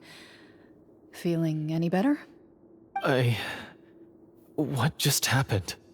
Do you remember how you got here? Or what happened to your body just now? I remember now. I brought you here because I wanted to... The explosives in the cave! You mean these? Huh? How did you... I could tell something was off the moment I stepped into this cave, so I kept an eye out. I've already dismantled the whole thing. So the strongest champion duelist in all of Fontaine saved the day once again. Guess I shouldn't be surprised. It would seem your skills as a Marechaussee hunter are as sharp as ever. I deserve some answers, don't you think? Tell me why you wanted to lure me here. Everything you said earlier sounded like the truth. Luckily, your monologue was dramatic enough to convince my friends you were just role-playing. I don't know.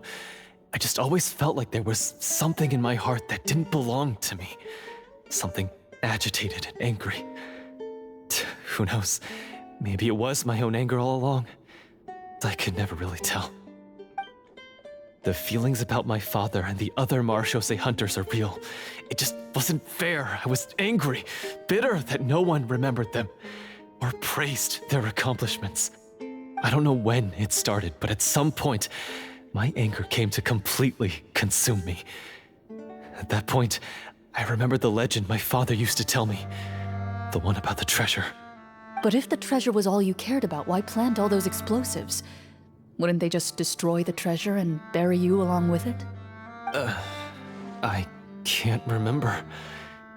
My head is a mess. It felt like there was this voice telling me to eliminate the hunters, but now it's gone. From your description, I suspect you were dealing with a Devorator. Devorator? Oh, your master, your father, I mean, never talked about it? It was a kind of monster that was active several centuries ago. No, I've heard of it. I'm just not sure why you suddenly... Wait, it can't be. The seal! The seal? My family has served as Marechaussee hunters for many generations. But the title and swordsmanship weren't the only things passed down over our line. There was a seal as well. My father instructed me to always watch over that seal and maintain it regularly. He said it had been passed down over a truly ancient age, and protecting it was our clan's most important duty. But I neglected that duty after he died. I finally decided to come down and check on it one day, and that's where my memories become fuzzy. The Devorator would be a formidable adversary for any mortal being, even ones as capable as the Hunters. If you lacked the power to completely destroy it, you could easily fall prey to its influence and corruption. In light of this, some Marechaussee hunters chose to seal the Devorator away, in the hopes that a permanent solution would come with the passage of time. I heard it has the power to amplify the obsessions and desires in people's hearts, to the point where they overtake you entirely. It would seem I'm not just lacking in skill with a blade, but in mental fortitude as well. And yet, you were able to retrieve 3 of the 4 keys. If I remember correctly, each was entrusted to a respected and capable hunter. How did you manage it? One of them belonged to my father. The second I stole from a different hunter. And the third... was one that I snatched while the person was on the way home from the tavern. I nearly died in that alley. I know just how strong you are. It's as clear as day to everyone in Fontaine. I observed you from dusk to dawn, but could never find any opportunity to sneak up on you. I never even saw you drink a single glass of liquor. The only way I could think to obtain that last key was to lure you here using your hobby, and then... Oh, I get it now. That monster, it wanted to bury you here alongside the treasure. I won't comment on anything else, but the script was good. Well, I did pour my heart and soul into it. The stories my father used to tell me about the glory of the heroic Marechaussee hunters and how they came to be forgotten. It's more than just a story. Huh? You're proud to be a hunter. You're still holding onto that part of yourself, no matter how small. I have done so many despicable things. I have nothing to be proud of. Then explain the purpose of the evil sorcerer in your story. Huh? Isn't he the true antagonist? The one who sought nothing but his own gain, and used the people as pawns to attain it? In your heart of hearts, he was the one you truly wanted to defeat. But I've already tainted my sword. I no longer have any right to... Wake up, Florian. Remember how you introduced yourself earlier. Do you really think the hunters acted out of a desire for honor and glory? Or to be loved and acknowledged by the people? What did your father teach you about our order? You do not wield your sword for yourself, but to protect those you serve. There's nothing special about a blade. It's the intentions of the wielder that matter above all else. Do you still not understand? Even after seeing the treasure for yourself? The contents of that room, they represent the true legacy the hunters left behind. You're right. I am a Marashose hunter. It's time for me to redeem, no, to finally serve the people I vowed to protect all along. I wouldn't be so quick to push aside the need for redemption. I know. That's a charge I won't bother to defend myself against. Good. Then, come with me, and help me see the script through to the end. Huh? See the script through to the end? But there's no more script left. Never finished it, huh? No, I mean, I wrote the script with the sole purpose of luring you all here. There was no reason to write beyond this point. Then we'll just have to keep writing it. The evil sorcerer still needs to be defeated. You mean the Devorator? Are you saying I have to make up the rest of the script as we go along? Is that really so hard? You've already written most of it. Surely you can write an ending where the hunters win and justice prevails. I'll be there to help you too. You aren't afraid your party will fall into danger? I know what my friends are capable of, and they're all quite skilled. Besides, I need their help. Then, are you going to tell them the truth about all this? I don't intend to spoil the fun. Sometimes, protecting dreams and fantasies is more important than exposing the truth. Don't you think?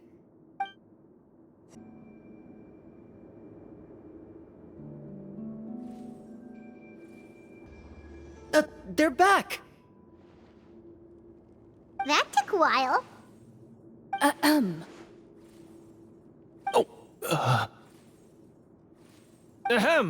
My fellow Marashose hunters, please forgive me, for I have sinned. Tone it down. Sorry. After crossing swords with you and witnessing your courage in battle, I've rediscovered my true self and regained my pride as a Marashose hunter. Oh, do I smell a redemption arc? I confess, I was brainwashed by the evil sorcerer. He asked me to lure you here so he could bury you in this cave. That little... Wait, you're saying all of that wasn't you, but the evil sorcerer? That's right. He's adept at manipulating the hearts and minds of the people. I fell under his influence because I did not possess a strong enough sense of will. Huh. And how are you going to prove that you're a changed man? We're not going to fall for the same trap twice.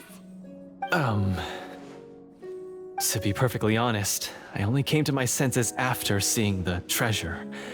It reminded me of my father's past teachings.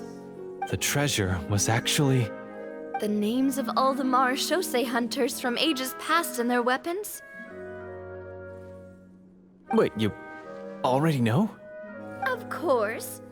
Don't underestimate a veteran role-player's exploration skills. Oh, wait, I mean Marashose hunter Navia's exploration skills.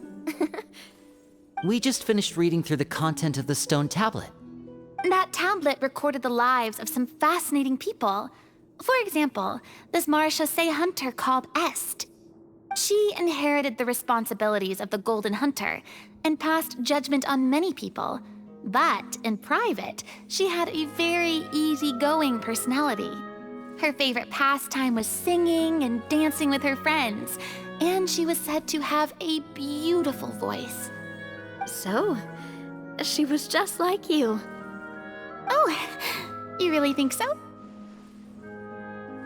Well, when you put it that way, I suppose I also have a few things in common with this Walter. Working as an executioner, he supposedly used a countless number of tricks to confound his enemies in battle. Oh, if only I could have seen the feats of magic he pulled off back then.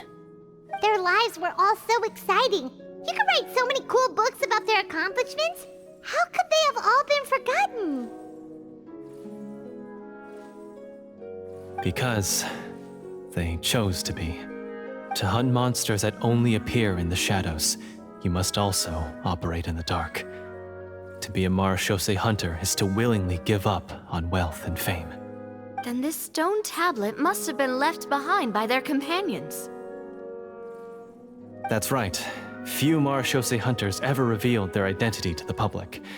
They always protected the city from the shadows. The only time they spoke of their accomplishments would be at night, when they gathered with their fellow hunters in front of the bonfire to share stories of the monsters slain by their hand. So, this tablet was created not so that the hunters would be remembered by the people, but so that they would be remembered by each other. No wonder this place was so well hidden. You regard the stone tablet in solemn silence. The names of your comrades etched onto its surface serve as a reminder that you are never truly alone. The tablet proves that, although a hunter walks a shrouded path, it is not a solitary one. There will always be those who walk beside you, a fact that remains as true today as in ages long past. Their legacies shall continue to be passed down from generation to generation, as everlasting as the stone onto which their names are carved. Father, you once told me that I should seek out the treasure if I ever became lost. So this is what you wanted me to find.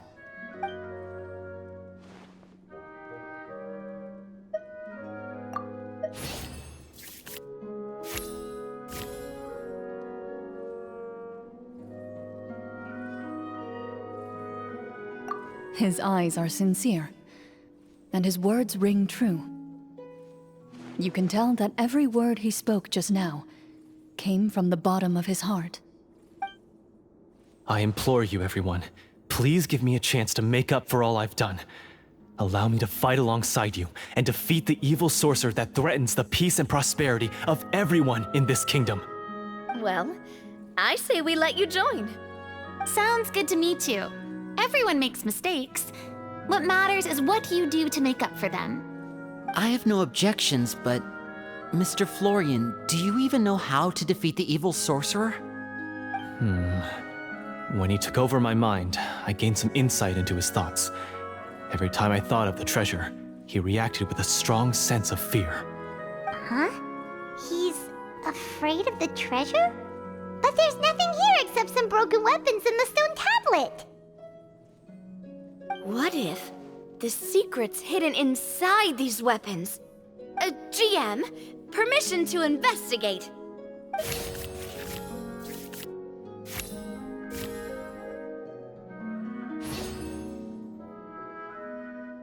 At first glance, the weapons appear absolutely ordinary. But as you observe them, you notice a faint energy emanating from within. These blades have slain countless monsters. Though it's been a long time since they were used in battle, their edges remain sharp, as if they're simply waiting for the next worthy hunter to carry on their legacy. So basically take these with us, right? I'll take this weapon, since it used to belong to Est. Maybe it'll find comfort in being held by someone who appreciates the arts. Ah, good idea. I'll take Mr. Walter's bow then, from one archer magician to another.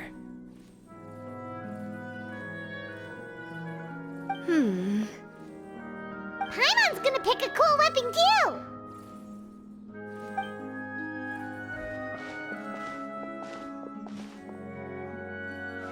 As you grip your weapons, you can almost feel the will of past hunters coursing through your being. It's a feeling of courage, determination, a silent vow passed down from generation to generation that says Eradicate the monsters, no matter the cost.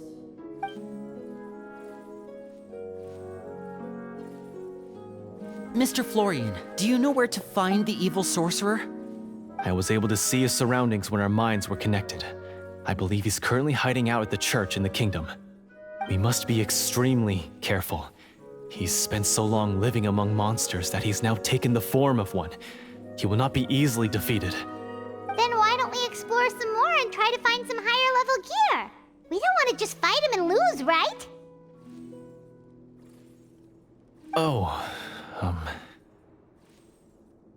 No, we have to strike now. He was greatly weakened when I managed to break out of his control. If we let him rest, he might have time to escape. I agree with Mr. Florian. We've got to act while we have the advantage. Don't forget, the people of the capital are counting on us. Yeah, now that we've got a plan, there's no point in waiting. The longer this drags on, the worse it will be for everybody. Yes, that's what's called... Yes, that's exactly right. All right, you've persuaded Paimon. Mr. Florian, please, lead the way. Of course. Follow me. He had to set up so many scenes today, and now he has to join in for this last part. I really don't envy his job. Finally, you decide to slay the evil sorcerer and bring peace back to the kingdom once and for all. As you walk away, you feel the gaze of the stone tablet at your back, as if all the hunters of the past are wishing you success in the battle ahead and awaiting your triumphant return. Finally, you arrive at the church Florian described. As you approach, an ominous aura surrounds you. You get the sense that your enemy is close at hand. How strange. This uneasy feeling seems so real. How did they manage that? Now, it is time for the final battle. Let's go!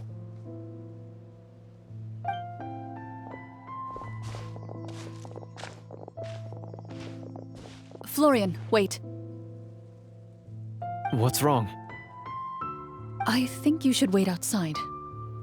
You've already been corrupted by the Devorator once. It could easily re-enter your mind and take control of your body. I don't think it's a good idea for you to be this close. If it corrupts you again, it's possible you might take on a new form entirely. That's exactly why I have to go. Why I should be at the very front. You mean... Yes. I intend to lure it into my body. That's too risky. If things get out of hand, I might have to kill you. Do you understand how dangerous this is? I understand, but if I do this, you'll have a clear and visible target. The Devorator will have a hard time passing up a chance to enter a body it knows how to control. You won't have to worry about any of your friends being taken over. You're not like me, Miss Clorinde. You're a just and powerful Marechaussee hunter. The monster broke free due to my error. It's only right that I shoulder the responsibility for its destruction. This is... something that I have to do. Consider it a duel to restore my honor. My only request is that you give it your all.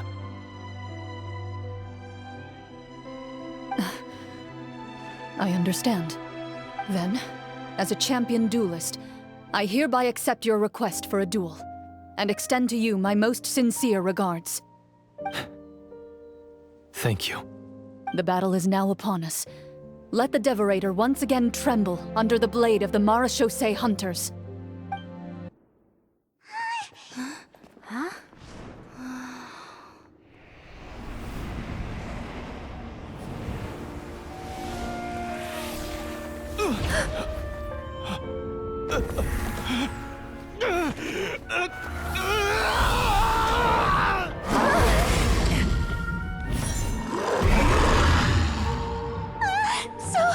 So lifelike!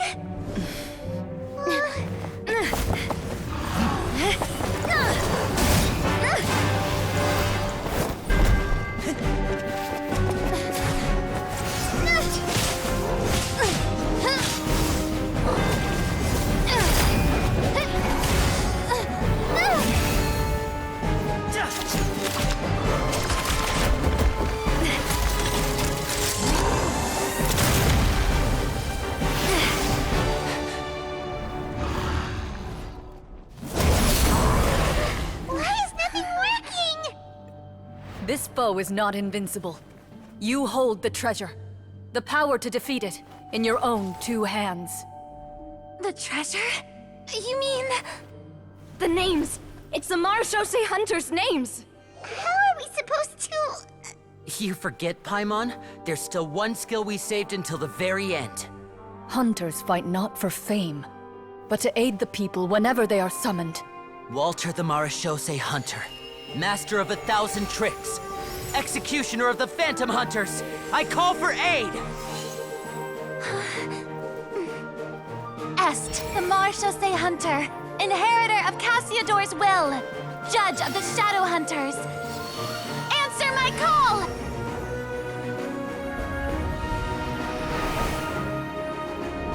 Petronia, protector of justice and order. The hunter I respect the most. Thank you for saving my friend, the best one I'll ever know. Please, lend us your strength!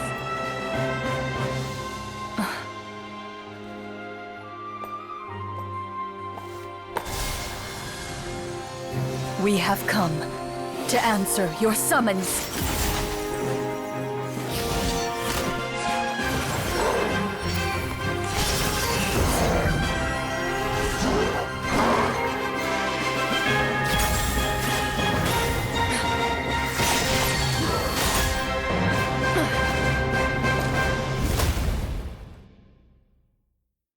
And so, the monsters were eradicated, and the sorcerer was defeated. Peace soon returned to the capital. Those in the court, manipulated by the sorcerer, also recognized the errors of their ways.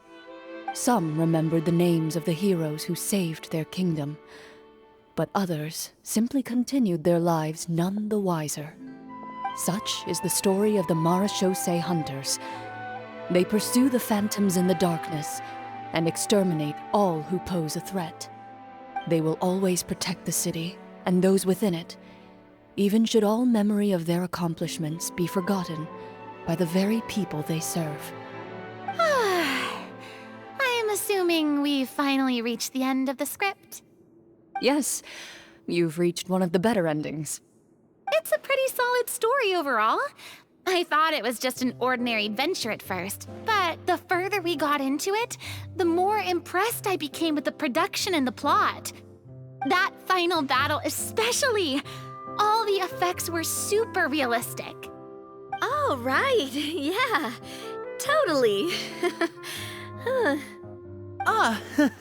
That's a really good point.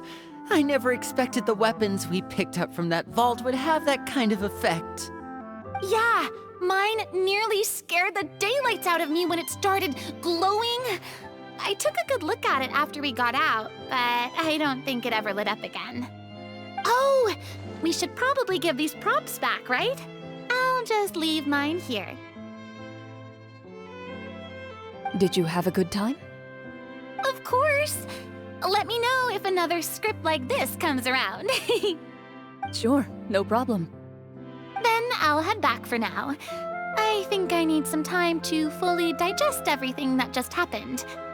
Once Mr. Florian is awake, please pass on my regards to him. He must be extremely exhausted to have passed out cold like that. You're right. He's had a lot to deal with.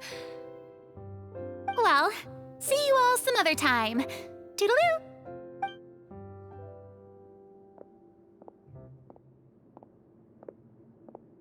Okay, so, can I ask now? I think it should be fine, yeah. What in the world was going on back there? So you saw through all of that? That time in the cave when you told us to close our eyes, it'd be weirder if we didn't notice anything.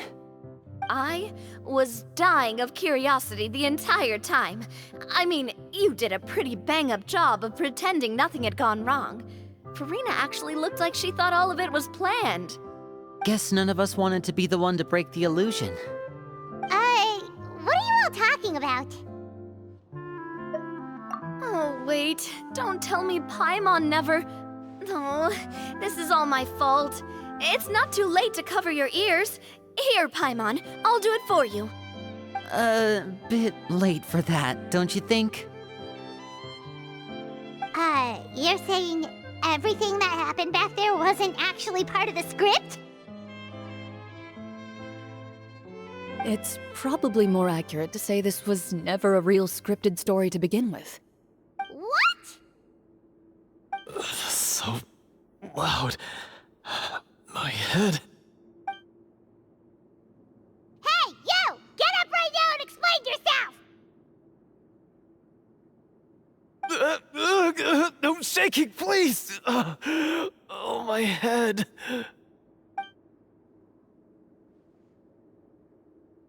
Did Paimon just hear that right? You guys made up that whole last part on the spot? It's not nice to lie to people, but Paimon's gotta admit, that was a really good story, Florian. Oh, and nice improvisation, Clorinde! Yeah, it was like watching a magician improvise a spectacular magic trick after forgetting an important prop. If Paimon knew something was wrong with that vault, she would have floated straight in the opposite direction. Everything was under control. As if you've ever described a situation as being out of control. I'm pretty sure any situation you consider to be easy to handle would scare a reasonable person half to death. Guess I'm just used to it. You must run into a lot of unexpected situations then. That explains why you're so good at coming up with things on the spot. As for you, Florian, I know there's no excuse for what I did. I'll turn myself into the guards at once, confess my crimes, and accept any punishment that comes my way. I would say you've already suffered more than enough. What? You may have been blinded by fame and fortune in the beginning, but your actions during the final battle had proven you to be a true Marechaussee hunter. You'll be far more used to the city above ground than below. Your job as a hunter is more important. But... Of course, you'll still need to take the keys and pay a personal visit to the 2 hunters you wronged. Prepare to accept any terms they give you as well. Yes, of course. As far as I'm concerned, though, your showing in the duel was enough to prove your honor. Then I'll do exactly as you said. I'll go return those 2 keys right now. Thank you so much, everyone. I'll do my best to prove myself worthy of the second chance you've given me. I swear this on my name and honor as a Marechaussee hunter. Until we meet again, everyone.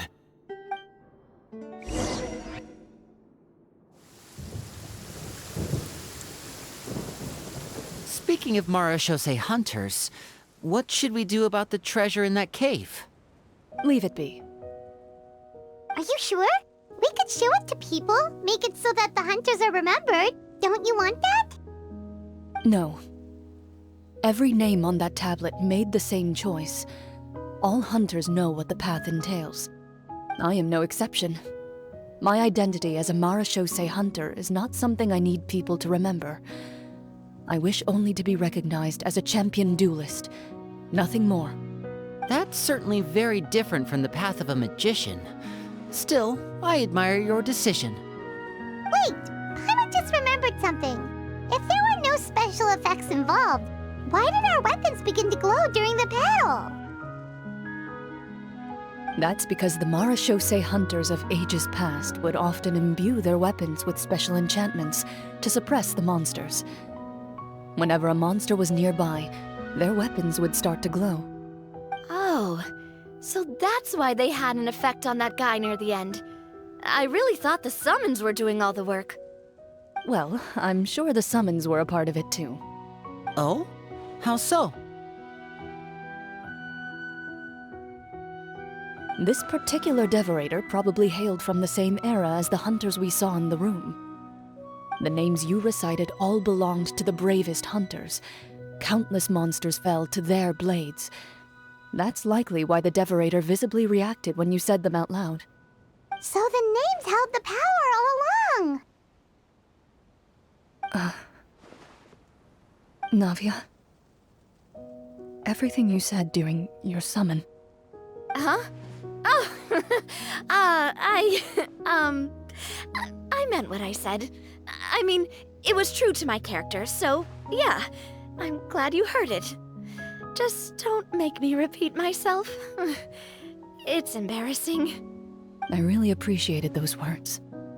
All right. Don't get all sentimental on me. Anyway, let's not talk about that anymore. I'm going to go on ahead. Don't fall too far behind now. She ran off! I should probably head back as well. This story was truly incredible. I might have to spend the whole night telling my siblings all about it. Goodbye.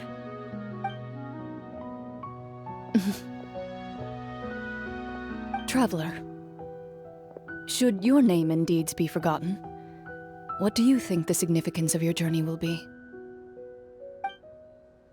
I suppose the significance would be the journey itself and the world we helped create. There's still value in the time I shared with everyone here, in the things we were able to accomplish, even if no one remembers them. A great answer. I'll remember it. Me? The Marachose hunter says nothing in response to that question. Perhaps her answer lies in her silence. An unspoken vow left to echo through the night. The path she walks needs no explanation.